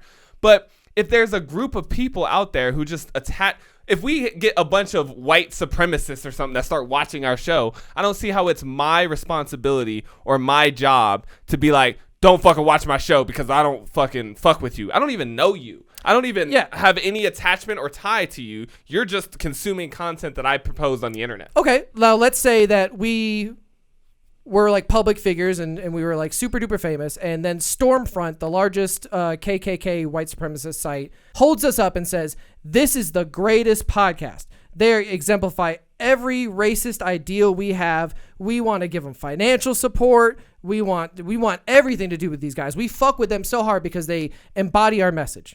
At that point, I would ask, how did you come to that conclusion? Did you watch any of our episodes? Well, and this is what I want to get to with the Trump thing. Well, hold on, let me finish my thought. All right, go ahead. Because if that's true, if they hold us up to be the epitome of their ideals, and then we don't say, we don't embody those ideals, and we denounce you holding us up and saying that we're the greatest thing ever, then I think we have that responsibility if it ever came to that. If we were if we had an audience bigger than one we could ever imagine, the whole world was our stage. And Stormfront held us up as the greatest thing ever, and that they would back us financially. And we didn't say, hey, by the way, I know the news is talking about it. I know we're getting asked all the time about our connection to Stormfront. We don't fuck with Stormfront. Then I don't think that we're doing the right thing. I would feel bad. I would feel like I am damn, well, I'm not doing anything racist. I'm just podcasting. I'm just giving you what I think is good material, but y'all think it's racist as fuck. Right. So I would say, hey, that's not my intention. My intention is not to be racist as fuck. Trump has a responsibility when he's backed by Stormfront and the leaders of the KKK and all these people who, when he's asked, hey, all these when large he's asked if group, he's a racist, I'm pretty sure he says no. I agree with you. Yeah. But we're talking about a large group of people who hold you up. This isn't just one guy. It's not just one guy who's like, I fuck with Trump because I think he's racist. Right. This is huge swaths of people who he's specifically been asked about. Sounds like social pressure. I understand that it's nuanced and that we should not have a case. Sounds where, like people can just like come at you and be like, we want you to denounce this person. Well, we don't I think when it gets to the world stage and we're talking about a group that consists of a huge voting block and you know it's a huge voting block and you take the stance of, I don't want to lose those voters. I think that you have a responsibility. Let me ask you this then. What if, hypothetically speaking, Trump got the overwhelming majority of like the Nazi vote or the white supremacy vote, but not because they thought he was a white supremacist? Would that change anything? You mean if he wasn't held up as like the bastion of their politics and asked to denounce them? Like if they just I'm just saying, like if for whatever reason, people who happen to be white supremacists also happen to vote for Donald Trump. Of course there's no problem there because no one's going to Donald Trump and saying, hey, these people who are we think are racist are voting for you. Because at that point, we're talking about no public pressure. Nobody's asking him questions about it. This isn't an issue. Stormfront isn't coming out and putting him on their front page and saying he is our political ideologue that we want. You're talking about a scenario where none of the racists are holding him up. None of these gigantic groups. But that's what I'm saying, though. What's the difference? Like, you're saying, like, if they like him because him. they think he's racist, but he's not racist. No. Or they like him because they just like his economics. Like, I just don't see what them being racist has anything. Like, why is it so special that you have to denounce the racists or the white supremacists? Like, you could do that for everybody. See the ranking connection because, like, when you're talking about the thing with the Stormfront and our podcast, that scenario and thing, like, I would definitely come out and be like, I have no affiliation or ties to Stormfront. But if we didn't know about it and weren't asked about it, then they're okay to hold up our podcast. No, but my point is, I wouldn't tell all those people, hey, fuck you, don't watch my podcast because of your beliefs and all that. I wouldn't do that. Yeah. I wouldn't do that. But if they're asking me, like, yo, are you running with this group? I'd be like, no, I'm not running with this group. No. Yeah. Because I can talk for myself and what I'm doing. Yeah, like I don't have to let other people show. I mean? But so, like, and that's what I'm saying. Like, for the president to be like, do you denounce the white supremacists? Like, yeah, I'm not a white supremacist. But do you denounce those white supremacists that vote for you? It's like, I'm not a white supremacist. So for whatever reason that the white supremacists happen to be voting for me, I'm telling you that it's not because I'm a white supremacist, because I'm not. Yeah. So then if it's not because I'm a white supremacist, then what does it matter? Because now you're just voting for me because you're voting for whatever political reason. Everywhere I go, I have to be like, you're going to vote for me? Why? Okay, all right, I agree. Well, no, because you're bringing it down to a 1v1 thing. Yeah. We're talking about a group, a voting block. Sure, yeah. That's all I'm saying. Is like, this isn't like, okay, this one guy's a racist and he votes for me. I have to denounce everybody who's racist. But you can who votes admit for that me. he doesn't have any control over that. No, of course not. I think that it's a responsibility once it's brought to your attention to address it. How do you even know that it's actually happening? If somebody brings it to your attention, because it's not like you know who's voting for who or what. So if they bring it to, hey, we heard on the street that there's a lot of these types of people voting for you. What do you think about that? No, it was in this specific case. Well, I'm trying to be president of the United States and votes. Yeah. In this specific case I'm talking about, the leader of the white supremacist movement, came out very like, famous you're the man, greatest dude ever. Exactly. Mm-hmm. And this is, we're talking about huge, the traffic on their sites, huge. We're talking probably hundreds of thousands of people. So hence why he didn't want to denounce. But how do you know that that's okay? Because he comes out and he says, Donald Trump is the greatest racist there has ever been, or whatever it is that they said. They're putting him on this pedestal as like this king racist or whatever. Donald Trump himself has said many, many times over his whole life that he's not racist. I've seen him do business with black people. He hangs out with black people. Like, he's clearly not a racist person. So for whatever, like, I think that it's more so the fact that like the Stormfront and the racist group leaders are just trying to get who they want elected. And so, for whatever reason, they think that their constituents are dumb. And so they were like, Donald Trump's the best racist. We love him the most. Help us get him elected. So it's like... to me, it's leecherons, or like whatever. Like I said, I don't ever know why anybody picks their heroes. Like, why do you attach yourself to Kanye West? Like, who fucking knows? Like, I got, Drake or whoever, whoever your heroes are. And for whatever reason, I think it's just weird. And like I said, if people want to ask me about my personal beliefs, then by all means, I'm going to be as upfront and forward as I can. Like, I will denounce me being a racist to the day I die, right? Like, I'm not a racist. Like, I'll put that out there. I don't do XYZ. They'd be like, yo, do you fuck with this? I don't fuck with that. They'd be like, but what do you think about those people over there fucking with that? I've always been the kind of person where I'm just like, I just try not to cast that type of judgment on people. Freedom of speech. You know what I mean? You're allowed to be a racist. If you want to do that, that's whatever. You know what I'm saying? And now if you're going to in turn vote for me. And give you money. And give me money. Okay. I'm not pandered to you. Now, remember, I want to make sure that is my that's my deciding factor. Yeah, I guess we could say that. If I that. go searching for that. Okay. If we come out later and there's pictures of Trump shaking hands with the Proud Boys in the back, you know what I mean? And he's like making deals and getting campaign money, my whole argument changes. But that idea, like, you got to admit that the whole reason that it even came up in that debate or anything was because they wanted to weaken his platform. Because that's the whole point of a debate in the first place, is to get you to weaken your own platform, either by making you look dumb or to go against your voting block or whatever. It's a game that they're playing. And so my thing is, you can't attribute the game to like your actual beliefs about something. This is why I don't like politics. This is why I don't fuck with the whole game in general. Right? I'm agreeing with everything you're saying. I agree with everything you're saying. Donald Trump's probably not a racist. Donald Trump didn't seek David Duke's approval. I don't know if he is or not, but I'm just like, I would assume. Okay, let's give him the benefit of the doubt. Sure. Yeah. He's never. He doesn't appear to be one. He doesn't appear to be like a racist piece of shit, Right. like down to his core. Right. Now, when David Duke and the KKK and Stormfront and everybody comes out and is like, yeah, okay, but we support you. You are our ideal candidate. And then you're asked about it. I think now you're getting to that point where it's like, yes, I agree that David Duke and the KKK and all these people should be allowed to do what they do. I'm not saying you can't be racist. I agree with free speech. I'm a big First Amendment guy. Okay. So yes, now I'm running for president. That group not only supports me, but funds me and I've met David Duke multiple times. I've got pictures taken with David Duke. Now you come and ask me, John, man, these super racist guys really fuck with you. They've held you up to be their political candidate and have funded you and are backing you to be the president. That's what they really want. Do you fuck with them?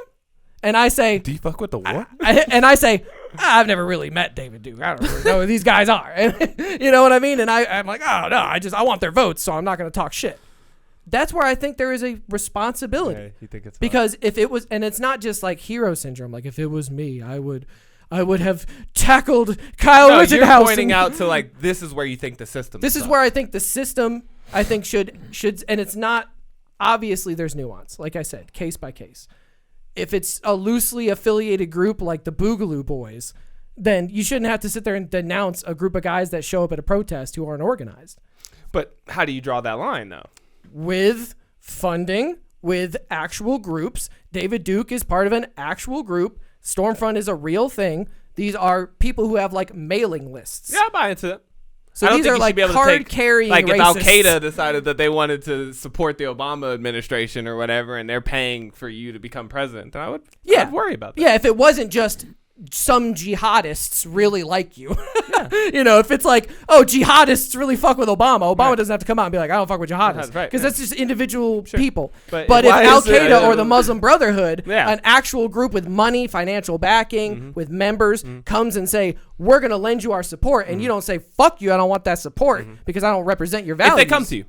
Oh, and they did. David Duke and the KKK. And if they just pour money into your campaign and you didn't know where it came from. I don't exactly know about contributions because those could be done individually, whatever. It's not like Stormfront or David Duke or something was like, we're putting $10 million into a PAC. It's part of the reason why we can't trace political donations anymore is because people like David Duke want to give millions of dollars to Right. people like Donald Trump. Yeah.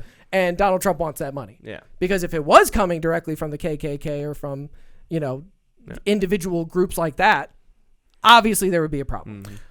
Let me ask you a question. Do you think that if David Duke believed it was possible that he could be elected president, that he would run against Donald Trump in some sort of a primary or something like that? I believe he's run for office before. Okay. But I also don't think he can run for president. Isn't there like a thing about like felonies or something like that? But if I don't know. I'm just saying, like, because that's in a hypothetical, I don't think world. David Duke would ever go against Donald Trump because Donald Trump has such a great political backing, and he thinks I can get my ideals through Donald Trump in some way. That's what I'm saying. Because it's going to be the whole point. If he could be that person, then what do you need Donald Trump for? And I'm only doing this because I think that this whole thing is actually slightly different in politics in the sense that, like, you have to make a choice. Like, if you're political and you believe that you have to be part of the system, then you have to choose something. So the idea of like, oh, well, I'm not going to fuck with Kanye's music because, XYZ, whatever. And then it's like, okay, well, your only choices for music that you could listen to are Kanye and Drake. Yeah. And it's like, well, then it's like, okay, Then I guess I have to go listen to Kanye, something. yeah. Yeah, like so my point is, in politics, when you have a forced choice, I think that it's not like you're taking it on for their word. You're taking racist word that they really believe that Donald Trump embodies the ideals wholly and totally that they believe in, which I think is just a farce. They didn't back Jeb Bush. They didn't back because they're any of trying these to other get people. someone elected. Yes, Jeb Bush had no chance of being elected. And he's also the least racist person you'll ever see. He's like a fucking Bush. Yeah. So that's what I'm saying. You look for your closest candidate. Exactly. And then you say he's the best. Yes. Because you need everybody to vote for him because he's the best of what you got. But if King Duke could be president, he would be. Yeah, he cannot. He cannot. too So controversial. That's what I'm saying. I just want to in the political lens, it's different because if you're political, it's a forced choice. So, and once you've made that decision, it's not like, yeah, like I wasn't really fucking with him, but since I gotta vote for somebody, no, you're trying to get somebody elected. So you're gonna go all in on whoever it is the best is, even if that person's not racist at all. Yes, in the Republican primary, the racists looked at Donald Trump and said, That's our guy. Yeah. It was not the binary like him or Joe Biden. Like the racists didn't look at Joe Biden like, well, I guess we'll go with Trump. Like they looked at the Republican Which is funny because they really primary. could have made a good somebody in that meeting could have made a good argument for going with Biden. I agree with what you're saying. I want you to know, like, I do agree with what you're saying, but I think that you're just being too altruistic. You know what I mean? Oh, like, yeah, I you're would definitely wishing say I'm that there utopian was in this. something Yeah. like. I think your problem's not with Trump and the Proud Boys. It's like you said, it's with the system of having to pander to the voting population, because we can go all day about this, and we're going to do an episode about it. I swear to God, we're going to do an episode. But like, my problem is the fact that it's independent money, that you even have to do that. Yeah. Like if it was government tax money, or you didn't have to appease nobody. You've made the candidate list or whatever. Here's your XYZ amount of dollars. Now go run your campaign. You wouldn't have to pretend about That's Cuba. one to pretend. Yeah. You wouldn't have to pander. Yeah. You could just come out flat out. Don't fuck with that. Don't fuck with that. Super fuck with that. I'm so happy that you bring that point up that I want to like give you a round of applause. Yeah, dude, that's such a great idea. Because I love that takes all of this out. Oh, of it takes so much. It takes so much of it out of it. Because Here's your 1.1 million. Yeah. Good luck. Good luck. Because then, well, also then, if you're being supported like that or whatever, like and you don't want it's like you're never gonna get their money. You know what I'm saying? Like that shit doesn't matter. Then it takes some element out of the denouncing. You know what I mean? Where it seems like you should probably denounce them a little bit more. Yeah. Like if you know you're not going to get any money from these racists. Yeah. Yeah, like if there's no chance. Well, you still want the vote though. You still want the vote. vote. That's why I'm saying it's still a little murky Yeah. because you're like, well, if the Muslim Brotherhood's they're not going to give me money, but the I Muslim want- Brotherhood. Okay, you know what it control a lot does? of votes. They gotta vote for somebody. You know what? This is actually funny because what this might do is actually set up a scenario where you really you're not in a position to denounce anybody because you have no idea who's voting for you. You're like, because that's how they make up like their like ideas of voting blocks and stuff. They get a lot of information on who's supporting them Exit through polls. Well, exit polls, but also through donations. Yeah, a lot of people make contributions and they're not anonymous. You can usually do them anonymously, but most people don't. We looked at that great map too. You remember that great map of billionaires and millionaires? Exactly. So it's really interesting. Like, if now you remove all of that information and you're just like, I have my budget. Now you really aren't at liberty to be denouncing anybody because you're just speculating. You're like, I don't think racists would fuck with me, but then again, like, who knows? Yeah, like, what if I'm out here like, nah, I don't fuck with racists, and they'd be like, dude. My main aim in that is corruption, though, right? Like, that's just I hate bought politicians, you know, because like we're talking about this in socials issues and stuff, but it's even worse in like what stance you gonna have on gun control or oil or something like that, right? 100%. Like where you there's no controversy of like, oh, he's taking up this side, but there is behind the scene because you took that particular side only because these guys behind you are paying you guap to make sure that you take that when side. The CEO of an oil company becomes the vice president, and within a year or within 3 years, we invade the oil producing countries. All of that just shit is just that's the worst to me. So I mean, I definitely like, you know, like I said, I like people to be good people, but I try not to require it of them because I don't really know what's good. You know, like that's the part that just gets me with all of that stuff. Like I said, I can denounce what I'm doing and I can tell you that I don't fuck with racists or think that racism is good or any of that stuff. But I never really felt like it was my place, Trump's place. But I don't give a fuck who it is. I don't think it's anybody's place to look over there and say, you are being a bad person. You know, whether for whatever reason, like you said, it's that part I agree with. It's hard to be like Kyle Rittenhouse, you're a fucking douche because you know what I mean. There's so many circumstances you don't even really know what happened there. We're trying to figure it out, and we're gonna take our best guess and our best shot at it. But to actually be there and to actually understand his intention and to know, you know what I mean, to have that type of omnipotent knowing of a situation is impossible. And you gotta have a little bit of humility. You gotta have a little bit to say, I don't. You know, I was actually going to make this point earlier when we were talking about the case, but it's just like, if you really wanted to, you could even, like, if mind state and shit like that is so relevant to the case, where's Kyle Rittenhouse's mom at? Where's his dad at?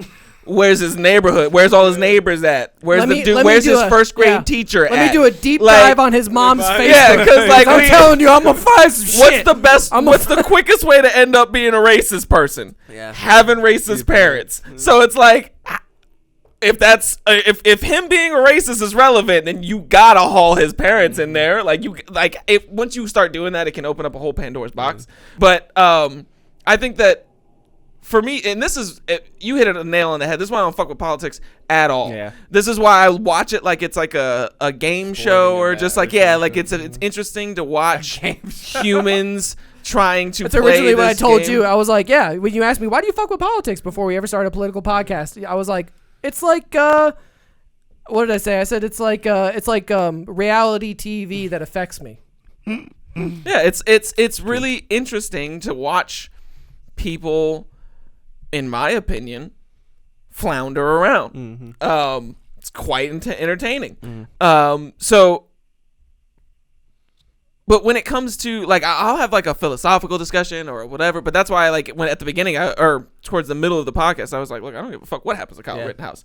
I really didn't give a fuck what happened to Derek Chauvin. Got no dog in that race. I got no dog in any of these races. Yeah, so it's like, we're here to just discuss the dangerous idea of going as a counter protester and killing two people and injuring a third. And I think what's been most interesting about this is, like, for me, this whole situation is just the perfect example of why you don't protest, why I don't protest. Like you said, like, you're just putting yourself in a really precarious situation. I don't know many people, like the people that I see at a protest, I can't envision many of them putting themselves in a very similar type of risky situation devoid of political meaning. You know what I mean? Like, to drop yourself into some sort of raucous, like, there's arsony and murders and looting and rapes going on throughout the city, and you're like running around, you're filming shit. Like, you wouldn't, like, if you just picked up one of these rioters and just dropped them in the middle of Afghanistan and been like, all the same shit's happening, how interested in it are you? They'd be terrified. Yes. They'd be so out of their minds. They would not be surrounded by thousands of other like-minded individuals trying to enforce a change. Take all of them and dump them into some dangerous area. It's like you said, they feel safe in their own environment. Yeah, but they're not. Yeah, that's the point. I love this point, because you're talking about how if you go to a protest, you're basically saying, like, I'm open to the idea of being tased, shot at. That this shit could go sideways. Yeah, it could go sideways. You have to be, because it's a possibility. Like, if great point. Yeah, like, you may not articulate that to somebody, but if you, like, you're signing up for that. You at a certain point, you're signing up for the possibility of being, or a greater possibility, because you always have the possibility, but you're signing up for a greater possibility of getting your dome piece. This isn't like you showed up at Astroworld and got crushed. Right, I can understand where, like, you would not be expecting that. Right. This is where you went to a protest, and that was getting very violent, and it had been violent for weeks, and you got shot. Like, I get that. So the mind of a protester, you had to sign up for some amount of danger, right? Think about the mind of the counter-protester. Mm-hmm. Because the mind of the protester is, I want to see judicial system reform, and I want to see social justice things occur.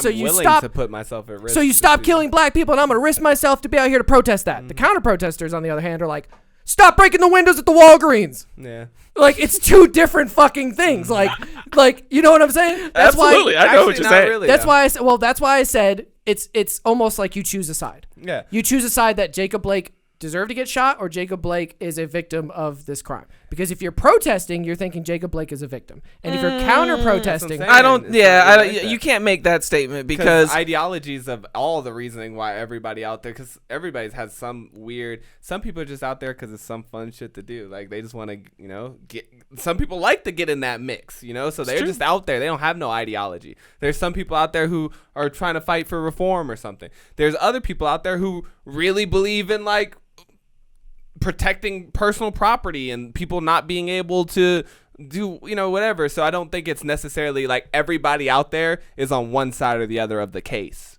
Yeah, I guess I get what you're saying, but I think that when you go, let's say they were protesting against the death penalty, mm-hmm. and you show up and you're a counter protester.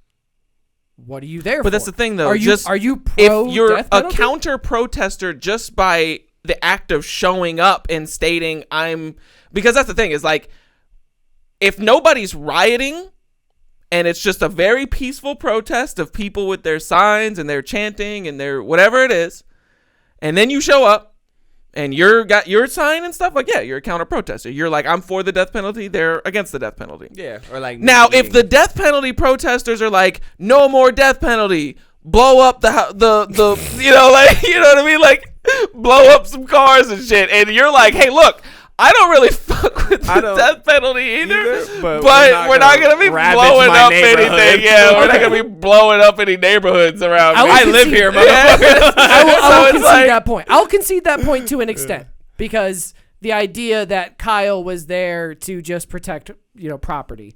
Like, he didn't have no sign say, like, I get that. Jared, whatever was a Jacob Blake. I get Jacob Blake was shoot Jacob Blake. Shoot Jacob Blake. I see where you guys are coming from. I don't really think anybody, like, if you're a counter protester in that sense, like, the act is over. I see where you're coming from, but do you also see where I'm coming from? Yes, that people do show up and be like, climate change is not a thing. Climate change is not a thing. Like, people do that. Or, like, abortion is a great one. Like, if people come out to protest pro-abortion, there's gonna be the counter protesters who come out and be like, shut the fuck up, we want, like, we don't want abortion, or whatever. And I think that's why some of these videos are relevant, to show Kyle's intention. Why did you come out here with an AR-15 as a counter protest, as a protector or a militia man? Like, you're 17. Why do you care if that car lot, like, you don't have a right to fucking care. Like, you know what I'm saying? Like, I get freedom, but, like, you are not Batman. You're not the police. They didn't call for vigilante forces. Okay, I'm glad you're bringing this up, because I want to know. By the way, it is very clear that there was some amount of cooperation between the police and the militiamen that Kyle linked up with, but there is no actual evidence like radio calls or anything like that to say like we're going to push the protesters towards the militia guys or anything like that. But it was stated from one of the militiamen that they said it was like they had heard like, oh yeah, they said the cops said it was okay and that they're going to push the people down this way. So that is something that's argued, whether or not there was some sort of link, not exact link, but some sort of like loose understanding between the cops who were there that night in Kenosha and the militiamen who showed up with their guns. Or I call them militiamen, but the counter protesters who showed up to because there's more of these guys. There's a there's a large group. Yes. Yeah. Kyle left that large group and chased after the people that were lighting the trash But was he can affiliated with this large group? Like, was there like a Facebook group that was like a call to action type? Like, everybody come out here. Exactly. Oh, okay. That's what exactly the group, there was a Facebook post that was like, come protect Kenosha type shit. Yeah, and don't the let guy these horrible people destroy Kenosha, Washington. Yes, and the guy who started that group and made that post and was the militiaman is the guy that's on camera multiple times with Kyle because he didn't know Kyle, but when Kyle showed up, they linked up. Yeah, and if I'm not mistaken, the guy who started the page lives in Kenosha, Washington. Yeah, I think he's a local. He's like a local, and he's like, please, for the love of God, somebody come help me protect this shit. But well, he was basically at that point, saying, are like, they counter protesters or are they counter rioters? That's I mean, the point. that's how do you distinguish that? And also, you have to ask him, unfortunately.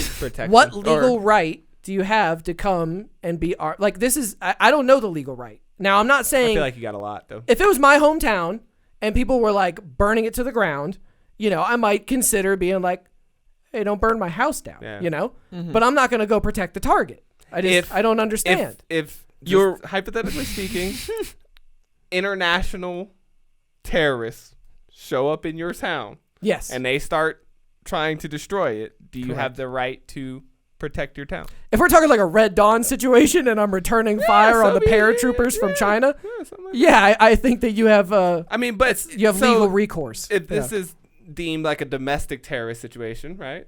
Don't you feel like you have those same rights? I've never heard of a protest being called domestic terrorism. We talked often. You need to decide the difference between a protest and a riot, though. Yes, the protest that happened during the day got violent that night and happened multiple times. The rights don't derive from who is the person. Exactly. The rights derive from what's happening. Point. So it doesn't matter if it's a terrorist or a domestic terrorist or any of that stuff.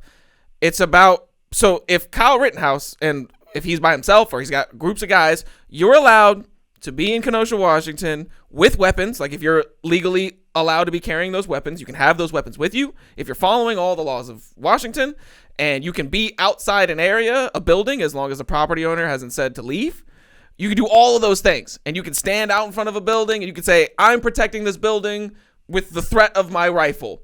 And as people approach, you can tell them, I'm protecting this place with that, you know. And so, but if they don't attack you, you have no right to stop them from, I mean, I guess maybe you could in court argue that you're like helping to not endanger other people, but like if they just walk by you, if they call your bluff and they don't think you're going to shoot them and they just walk right through your line and then light that bitch on fire, you really have no reason to be there, because then that's like a cop thing. Like you're not charged with stopping reckless endangerment. Yeah. A police officer is. Right. So you can stand there and be a shield as much as you want, but as soon as they ignore you and don't attack you, you can't do anything. Exactly. So when you have a group of many people with guns protecting property, right?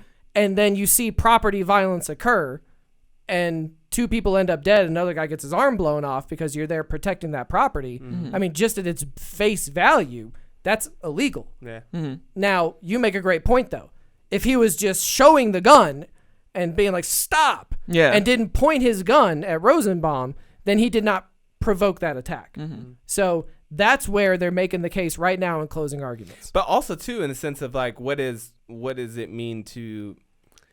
You brought it up earlier about force matching force and stuff. Like I've seen this happen a lot of times in self-defense cases where somebody comes to rob your house and then they're running away and you run after them and shoot them in the back on the street, right? You're going away for like murder because you're no longer defending yourself. And so my thing too is like, if you're over there and you're like, hey, stop, and they just turn around on you like zombies and they're like, ugh, and they just come rushing at you, and then you start capping, I don't see how you were actually in threat, because how do you know they weren't just gonna run by you, or how do you, like, I didn't hear the specifics of the case. Did they tackle him? Did they punch him in the face before he started opening fire, or did they rush him? And this is where we get to the FBI drone footage and the argument in court that they should not be allowed to show this 4K drone footage, because the defense says that the 4K footage from the drone or whatever, played on a 4K TV, this drone footage will add pixels. Now, he argued this in court. He was like, you know how you like take a picture on an iPhone and then you like zoom in? It's manipulating the pixels to show you what's not really there. It's creating pixels. I saw this in a episode of NCIS or something. Pixels. They so use this defense. This is a real defense where they say that if you enhance something, the computer, the algorithm, which by the way he called it amalgams. Or anagrams or something. He said some word that was not. He called them logarithms. Excuse me. He called them logarithms. Logarithms. He said the logarithm. Do you know what logarithms are?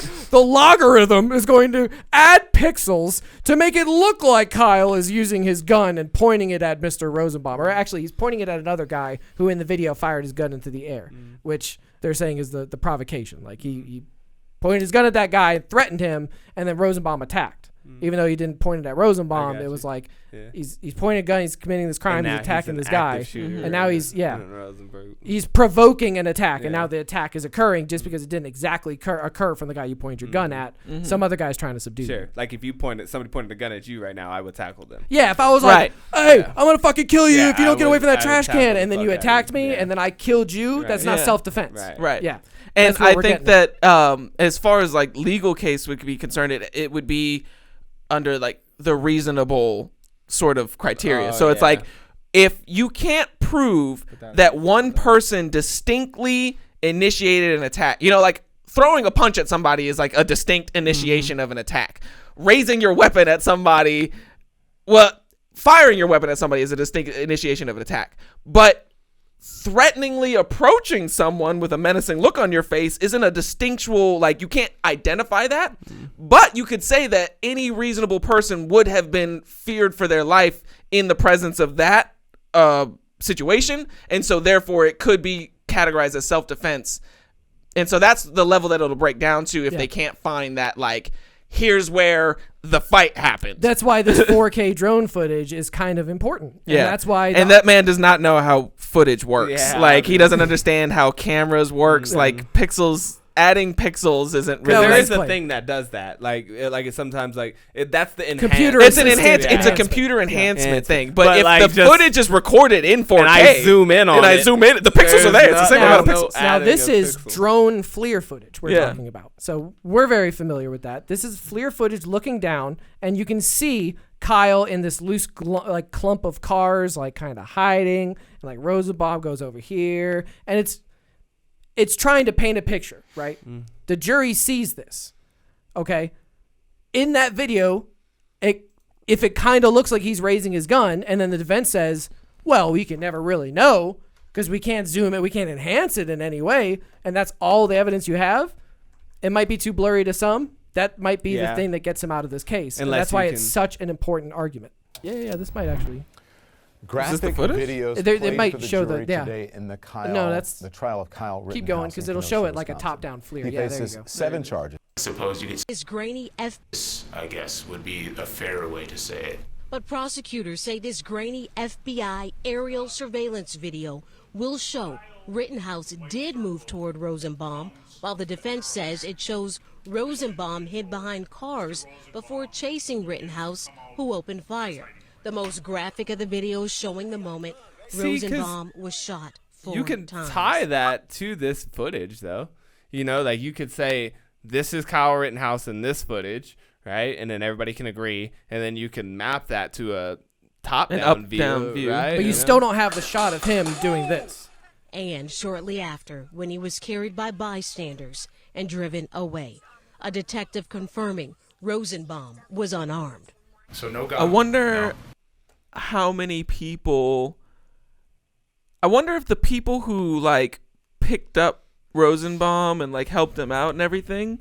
I wonder if they ever, like, if it came to their attention that his past, you know what I mean? Like, Well, I'd be interesting to, like, I would love to be able to ask them how they felt about that. Well, it's the same way you would ask a defense attorney, "Hey, your client raped and murdered his entire family. Are you okay with defending him?" And they would be like, "Yeah, everybody deserves a defense." It's the same thing with the Hippocratic Oath. Like, if he's laying there on but the there's ground, nothing for those people to be taking that. Like, they're free willingly. Like, it's not like it's their duty to help him out. Like, they're just kind of helping him. I picture like somebody gets shot, and like people coming, "Oh, I gotta help him." Wait, you ever raped anybody before? Wait, he's a pedophile. Let him die. You know, like if you're an actual medic. Some people, but I know people. But that's what I'm saying. I have met people who were like, I think pedophiles should be given the death penalty and shit like that. Like, they were really against. I mean, is it like, has he got it tattooed on his forehead? Well, this is Judge Dredd or a court system. You know right, what I'm exactly. saying? Like, well, no, it's not necessarily Judge Dredd. Like, I mean, if Judge Dredd wasn't like walking by and then saw some criminal get shot and been like, "I'm not gonna save you." How did they know he was a criminal? Well, here's the thing. So if you then ask them after the fact, retrospective. Yeah, if you ask them retrospective, I get that. Could the argument be made that reformation occurs? I'm not saying he's a reformed pedophile. I'm not saying that you can rape a bunch of little boys and then be a contributing member of society and be respectful. But I'm saying, like, where's that line drawn? You know what I'm saying? That's not what I was just saying. I'd be interested to hear their answers. Because I think it would be interesting to know how they felt about pedophilia and stuff like that, and like whether or not they looked at it in a certain light differently now. Obviously, they can't go back and be like, "Yeah, well, you know, if I'd have known that then, I would have let him die," or whatever. Like, maybe, but that's not really the kind of answer that I'm looking for. Yeah. It's why I'm against the death penalty. I just think that you can never take the idea of reformation off the table. So if Joseph Rosenbaum, like, if I saved his life and then you're like, "Yeah, that guy was a real piece of shit," my immediate thought would be, well, he could change. Yeah, he doesn't have to be a piece of shit. He doesn't have to be a piece of shit. Like, yeah, maybe he definitely did all those terrible things. But if we had, maybe this near-death experience changes his whole. Well, I mean, it's the classic case of, like, someone asked me, a recruiter asked me my senior year of high school. I remember, like, one of the last days of school, he was a Navy recruiter, and we were up in the bleachers, and he was just there because it was like an ROTC event, and the recruiter showed up, and he was asking all of us, like, to try to join the military type shit. And he had asked me, I remember very clearly, I was on the bleachers, and he said, we were arguing about whether someone deserved to be, like, killed or something, like whether you could kill somebody and that could be morally a good thing, you know? And he was like, what if you were there on September 11th and the Twin Towers and you were right there at ground zero and there's Osama bin Laden? Would you kill him? And I swear to God, I told this guy, I would have him arrested, brought before a judge, and I would see him get a fair trial. That was my exact fucking stance on the issue. And to this day, it's kind of the same, except at the end of the trial, I don't think we should kill anybody.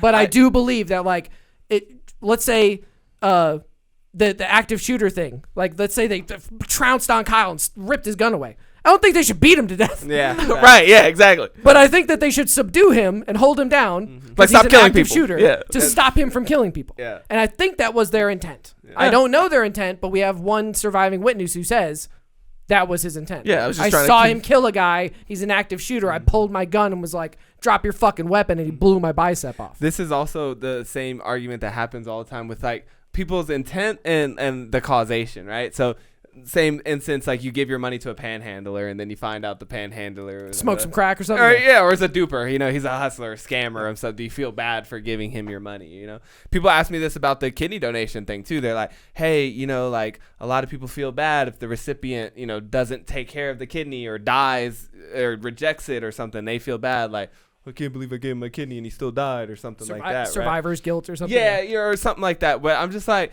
for me, I just don't see it that way, because I'm just like, I don't link, like, what I'm doing to, like, the causation. So, like, if I save this man's life, I'm doing it out of my own belief system of, like you said, of, like, helping people who are injured or trying to do the right thing. Or same thing, if I give money to a panhandler, it's not about, like, what happens to this dude. It's like, I want to help this person.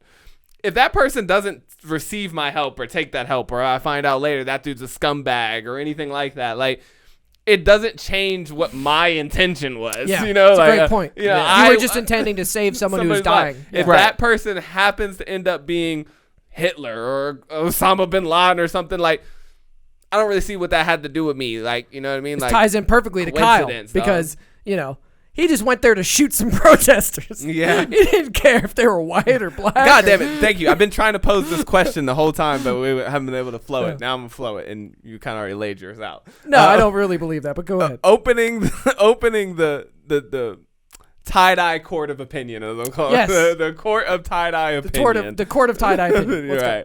Right. What do you think's going on here? What do I think his intentions were? What do you think this situation with Kyle Rittenhouse I'm going subjective here, okay? Of I'm course. not saying what I think's going to happen or what I believe. What you think. Okay. Yeah. And I want to make clear, this is not what I necessarily think should happen to him. I just, in my perfect utopian world, right, I find out what his intent was. Why did you go there?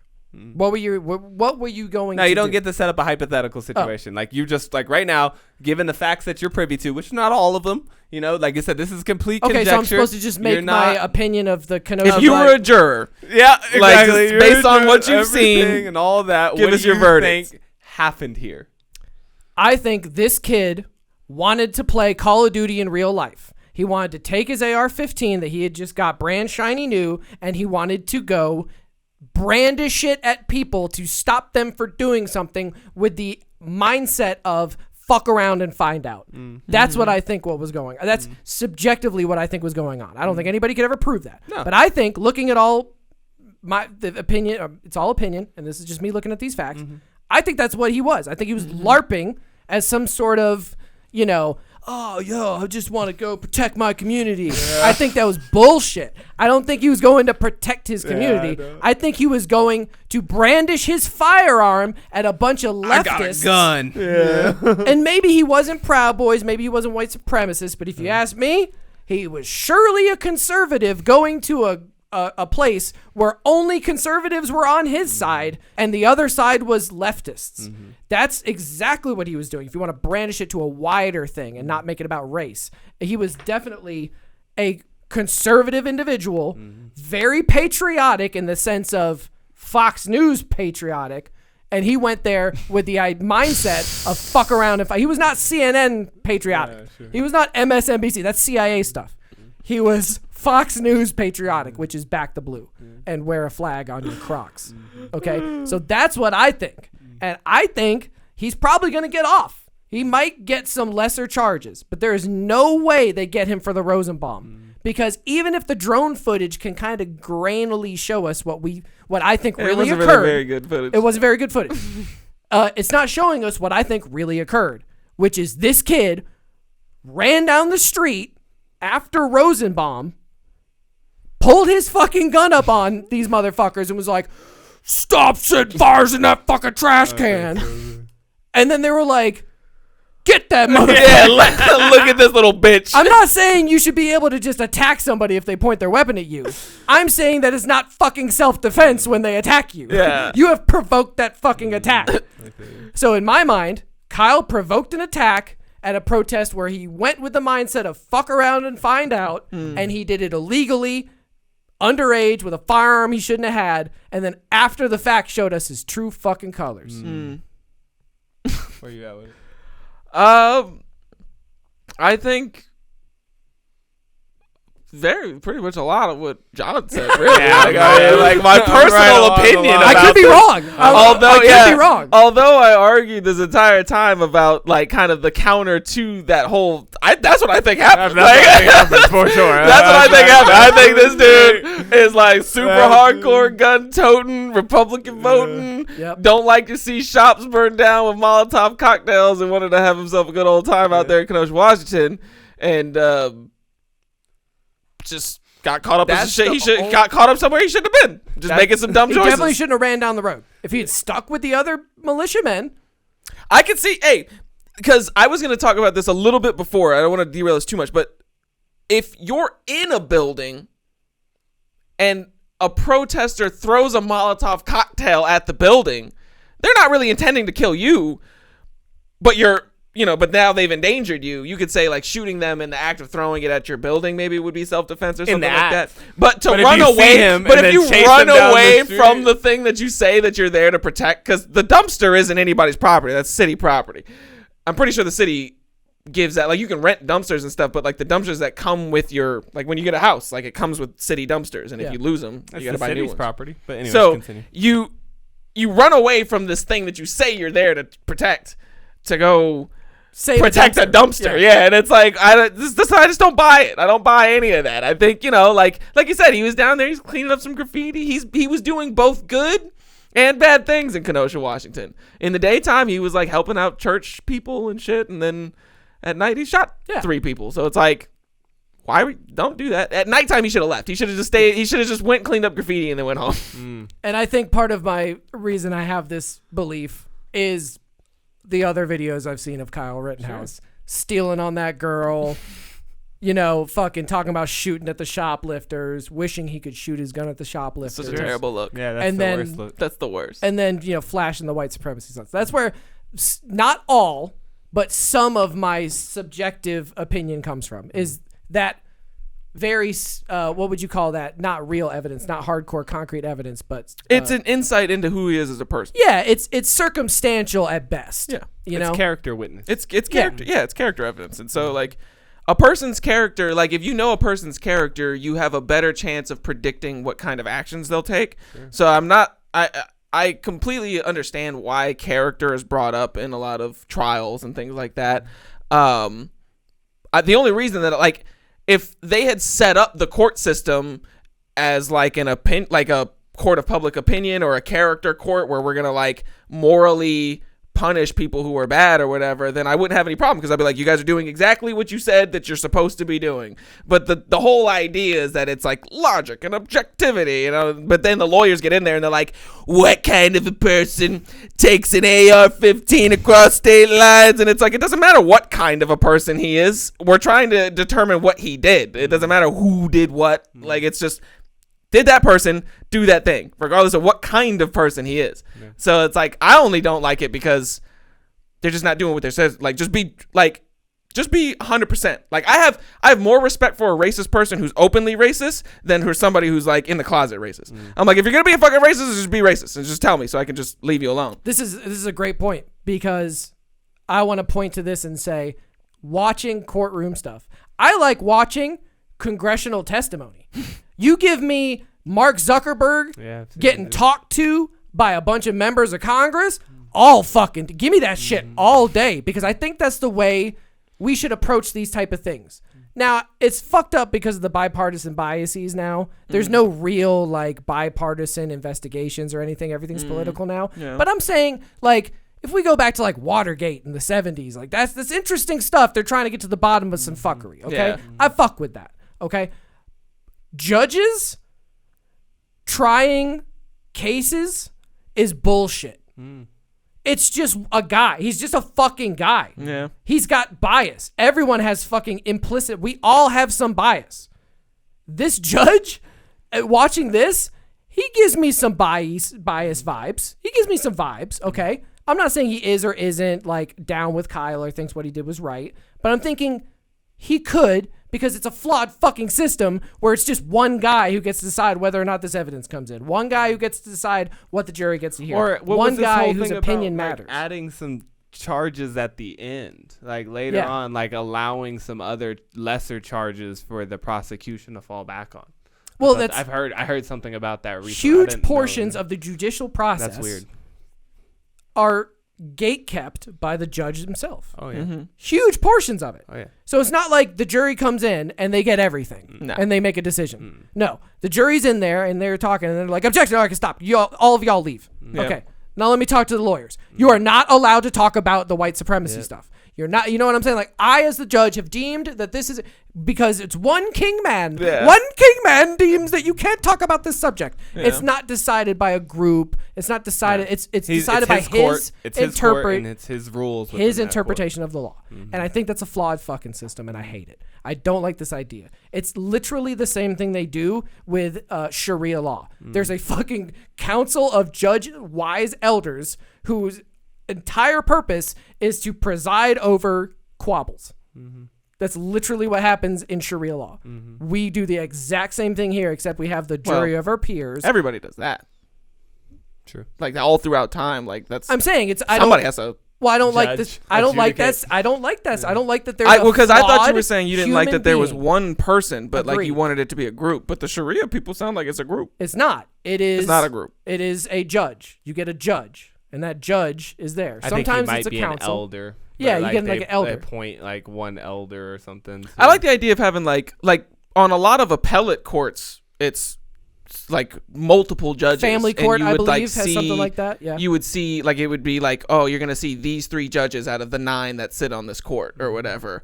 And then like even sometimes it's so weird because the states do it all differently. So then sometimes those judges then have to come back to the other judges and they present what you've presented to them, and then the whole 9. So it's like I guess they've tried to figure out a way to, as you go up the process, maybe like the higher you go, the bigger the groups of judges become. Because I feel like that's kind of the case. Like your normal traffic ticket shit is just a magistrate, just like one guy who's there for like 8 hours a day.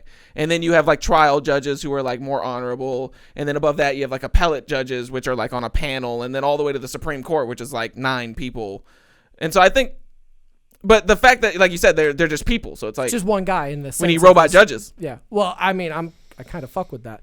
But to kind of finish up this judge point, it's like, we don't have a way to take the bias out of that person, but you could try to take the bias out of the process. And one of the best ways that we know of to do that is to have multiple people looking at something. If you have one guy, he might be biased, but if you have 4 guys and one of them's biased and the other 3 aren't, and they all have to come to the same conclusion, Isn't this what a jury is? But he's making the point that the jury is not allowed to. The judge gatekeeps all the information for the jury. Is my point. Yeah. There's one guy deciding what the jury gets to see, and it's the judge, and it's his court. You could heavily influence the outcome of a verdict like that. I mean, but it does. It's kind of like our election system, right? Like it does offload some of the power, so he can control to a certain extent too. It's not like he can just be like, "No, I don't want that in there." Like he has to have grounds and stuff, so it's like whatever. Or they could appeal the case and send it to different judges. There's like a lot of checks and balances in there, and he doesn't get to make the decision. Because I'll tell you, I believe in your point, but the only where I see it reign supreme the most is the fact that the judge comes up with the sentencing. And that's where I see bias tend to play out big time. Like once they found guilty or whatever, now he's like, that one guy was pipelining youths into the you, detention centers they had the money in. Yeah. Yep. So I mean, this is very flawed. Or people be like, then you see the judge at the end, like after they call him guilty, they'll judge sit back and he's like, I really think that you are fucking this and that and you're despicable, and I want to see people like you never come back to this society again. Like all their personal nobody gives a shit what you think. And he's like, in this court, Matt, I'm sentenced to life in prison without parole. I'm like, whoa. Yeah. Like, whoa. You have that power? Right? Yeah, you do. Yeah, like that one guy does. That one guy could decide the difference between like 30 years and life. So when we but you have to rewrite the remember the system- reason why though is because if you're going to make it flat, then it has to be the maximum, because you can't like if there's different degrees to murder, then there has to be different degrees to a murder. But why doesn't the jury just get to also vote on the sentencing or something? Oh, I could see that, but that's what I'm saying. Like, you have to have somebody decide, because flat things is tough because it pulls nuance out of it. But I just thought I was just lending to John's point about bias. That's where I see it applied the sentencing. most. I didn't think about that. I've seen like when you can tell a judge does not like a defendant. You can just tell when he just does not, like, he thinks he's guilty and he's like deplorable, and then it comes time to sentencing and he's like, I got watching this Kyle Rittenhouse trial, I feel like the judge might fuck with Kyle a little bit, and I think there's some bias there. That's kind of what got me to this point of when we rewrite this shit. When we come up with our system that we think would work better than the current system, I am not going to have one guy presiding over shit like that. It just never fucking works. Now, you could say, like, oh, where are we going to get all these goddamn judges, John? Well, I would say, we get a group of them and just run shit through like medieval times. Cut one at a time. Go. Case. And if we think your case needs further review, okay, we'll set a date for you. And you can come back and you can have opening, closing statements and arguments and all that bullshit on the date. And you got to wait until then. I'm just saying, like, if we can make it fucking work. We can make it work where it's not just one guy who's like, that evidence doesn't look good to me. I would point, it's just a counterpoint. I would point to all the times people have walked away because of hung juries. And now if you got 3 judges that don't well, decide, maybe, hey, maybe that's... there's flaws to that system as well. But I agree that there's a lot of power in the hands of a judge specifically. I just want to eliminate bias. I don't know any other better way than having multiple people decide, but I want to eliminate bias. Now, you could just tell by how, like, they run the court. Like, you know what I mean? Like you said, they're kings of that shit. They could just be like, shut the fuck up. And you're like... Yeah. There's a great season of the podcast Serial, which is great podcast. Serial. And it's done by This American Life. And they did this whole season where they just followed a court, just one court. And they went to a bunch of cases and followed a bunch of different court things. And there's tons of court audio in that podcast. Man, them judges sound like fucking kings of... You're like, let me tell you, young man, if I see you in here again. Like, it's ridiculous, the level of power and potentiality for corruption and bias. Because you can just say...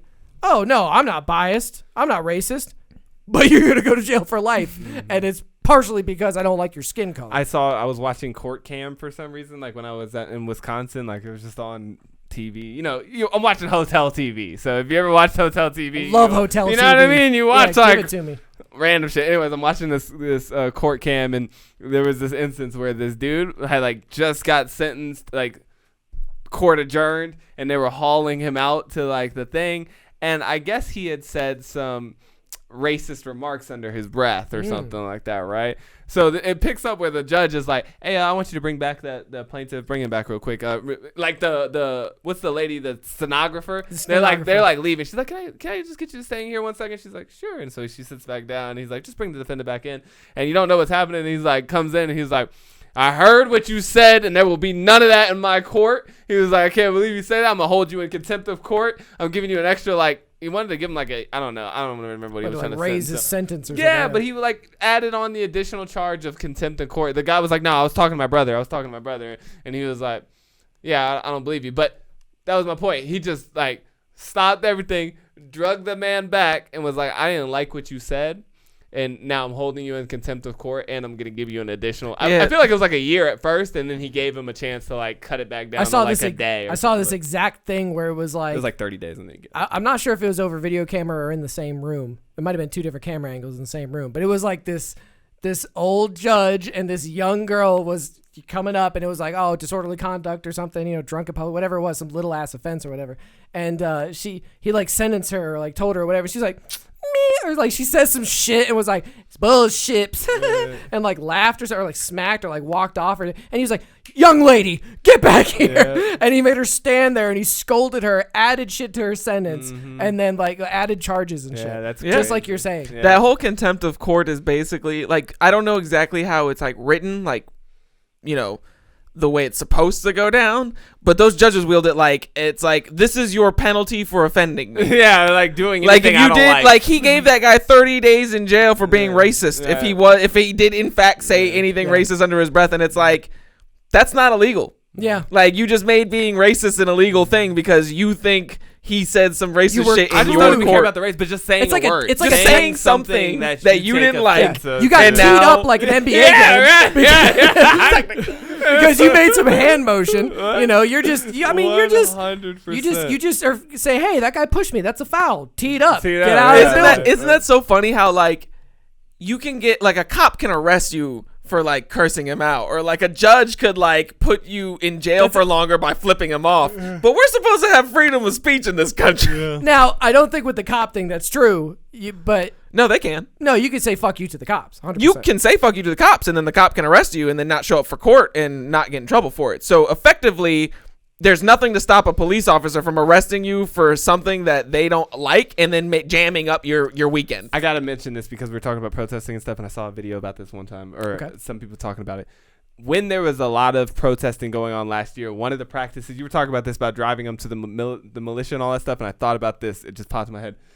There was cops that were taking people from the protests. They would arrest them, and then they would just drive them out of town. Yeah, like just somewhere on the outskirts of town and just kick them out and be like, got it. Yeah. And that was it. Like, people were talking about eye count witness stories where their phone was dead. They had no idea where they were. They might not have, like, just whatever. And miles from anywhere. Miles. They have no idea where they're at or anything. People just drop them off in the middle of the woods and be like, find a way home or whatever. Like, you're released. And then well, walk away. it's basically a quicker way to get people dispersed. So like if you had to take them all the way to the station and paperwork and process them and all this stuff just to shove them in a drunk tank.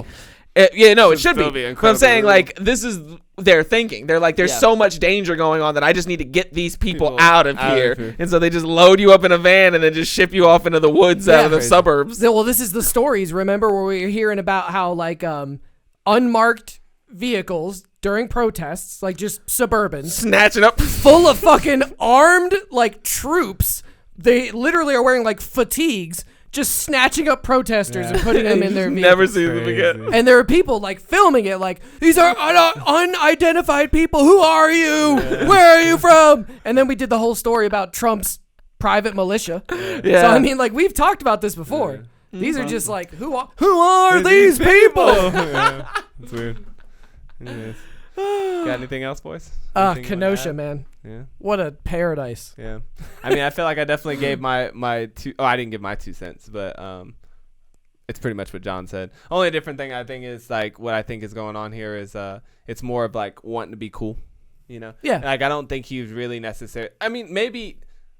Because it's just kind of how I think about people when they take on their belief systems and stuff. But a lot of times, whatever your little group is, whatever it might be, you're a Christian or you're a Republican or you're a Proud Boy or a BLM or whatever you are. It's you trying to find identity and purpose in your group. And then a lot of times you seek to find status in those groups. And I think this is a kid who, like you said, wanted to be a badass, wanted to be cool, wanted to like do something heroic. His or TikTok epic. name was 4 Doors More Whores. Okay. Yeah, so he wanted to be a hero. All that. Okay. All that. Delusions of grandeur. Yeah.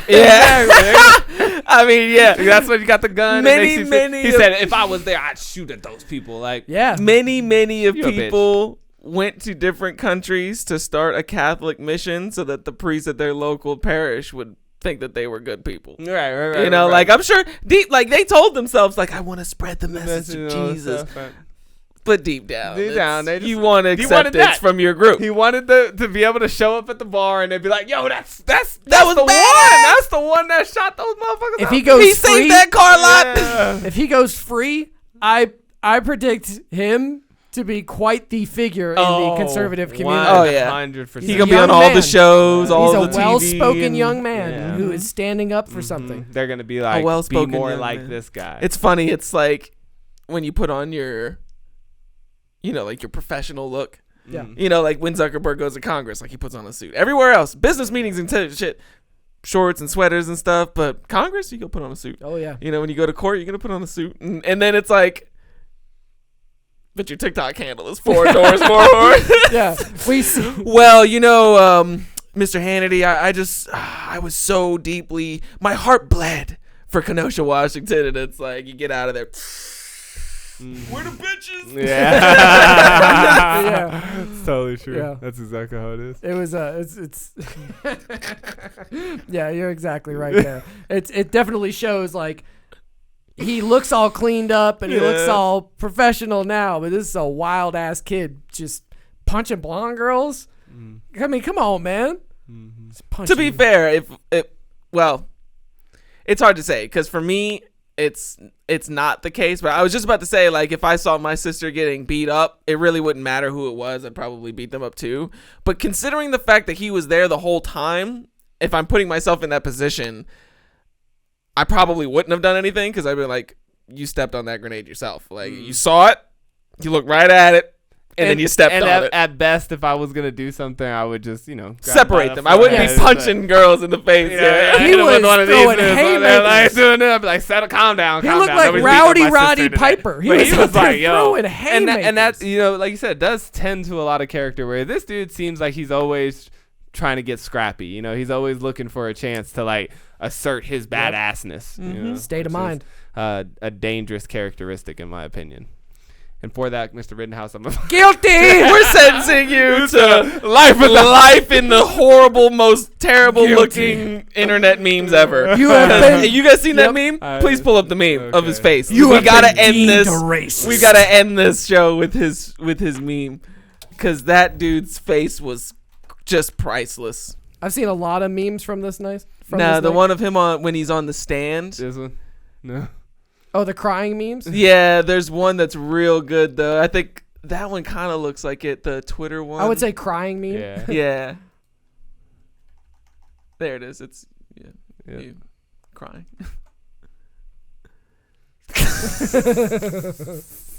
I saw it next That's the one right there. 5-year-olds when you make them eat something other than chicken fingers for dinner. I saw the one that had him next to somebody posted him next to Kavanaugh crying at his hearing. Yeah, I thought that was pretty funny.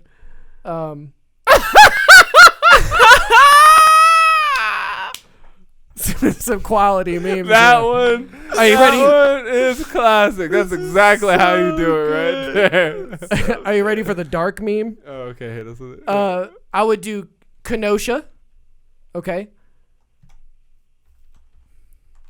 Skate or die. Meme. They do it like the cover of Tony Hawk. The shot of the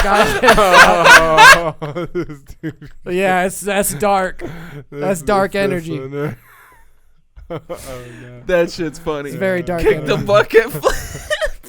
Yeah, that's. They meme the shit out of that because that's the original picture right there. Yeah, that's him getting shot. Yeah, that's the fatal shot of that man. I'm sorry, but that's fucking funny. The Pro Skater 2 cover. That's and the funny. Skate or Die cover. Kyle Rittenhouse's Pro Skater 2. That's terrible. Funny. And the fact that there was really a game I played growing up called Skate or Die, and that's the cover is like that. Yeah, that's. I remember that. When I saw that meme, that's mega dark. Yeah, it's mega is this dark. supposed to be him back here? Who is this? That is Kyle. Oh, That's Kyle. yeah. That's Kyle in the video. Yeah. Interesting. I think it's a still from the video and or like another angle. Jeesh. Well, all right, boys. Yeah. Well, we're gonna end it on the dark memes. Hey, stay tuned. Well, I mean, the news I'm pretty sure will be on top of it, but we will be too. Oh, we're gonna give you the update when he gets where it pops off with this when we come to the conclusion and whatever aftermath rains down after. Do we want to make our predictions now? Oh, we already did. I think he's going to walk off on a lesser charge. He's not going to. Like he said. He's going to walk on the homicide and get the reckless endangerment charge. Yeah, something. Yeah, they'll get him on some petty shit, but it's not going to be what they want. Yeah, okay. It's kind of where I stand. It's. I mean, and like you said, I mean, year, maybe max jail time. 500 National Guard troops in Kenosha for the potential unrest. Do we think that there's going to be who some wins? Like it depends on if like which side is what. See, this is the thing is like they don't deploy the National Guard for white people. I feel like the white supremacist group is more capable of causing the most damage, but they're more inclined to just do a show of force, whereas the left-leaning Antifa people, they don't normally have guns. They don't normally have tactical gear per se. They're all in black, but they're not decked out with grenade holsters and shit. Yeah. And so it's the people when you if you just looked at the groups of people, the ones who look like the ones would pop off if some shit didn't go their way are usually the ones that are we don't approve of that. Well, what's funny we're going to stand over here and tell you, but we're not going to. But then the other people be like, burn this bitch down. What's funny is either way, the Proud Boys and or armed militiamen are going to show up. Because if it turns out that he goes free and there's a whole bunch of BLM protesting going on, they're trying to burn down Kenosha again, then you're probably going to see some. Because one group is saying, we demand justice, or what they think is justice. We demand what we think is justice. And the other group is saying, fuck around and find out. Because we already know we're going to be back here in another year. And I'm going to be getting off again. I just wanted to bring up this. There was the steps during the BLM protest versus, the insurrection. The insurrection. So, like I said, they don't bring National Guard out for white people. Now, once by the way, once the committee kind of gets to doing these insurrection hearings in Congress, and this should actually, because it might pick up steam, we might have to revisit the old insurrection because a lot of people are saying it wasn't an insurrection. In fact, it was FBI. Tucker Carlson said it was the FBI and Antifa who were to blame for the. He won't call it an insurrection. They never will. They'll say that Capitol riots or something like that or whatever. I mean, I really don't consider it an insurrection. I've never heard of any insurrection in all of history where nobody showed up with any weapons. First of all, we know the picture of the guy on the Senate floor with a gun holstered and a bunch of zip ties. Okay, so there's that one guy. Well, I mean, I'm just saying, like, visceral reaction. You see that photo and you think, how many guys were there like that? I want to go down this rabbit hole with you boys. I got to pee really bad. Oh yeah. All right, we'll get to it. Wrap this shit up. Let's go. All right, I love it to death, but okay. Well, he's gonna go pee. Peace. Peace. I felt like I faded a long time ago. There's like so many endpoints there. Like cut that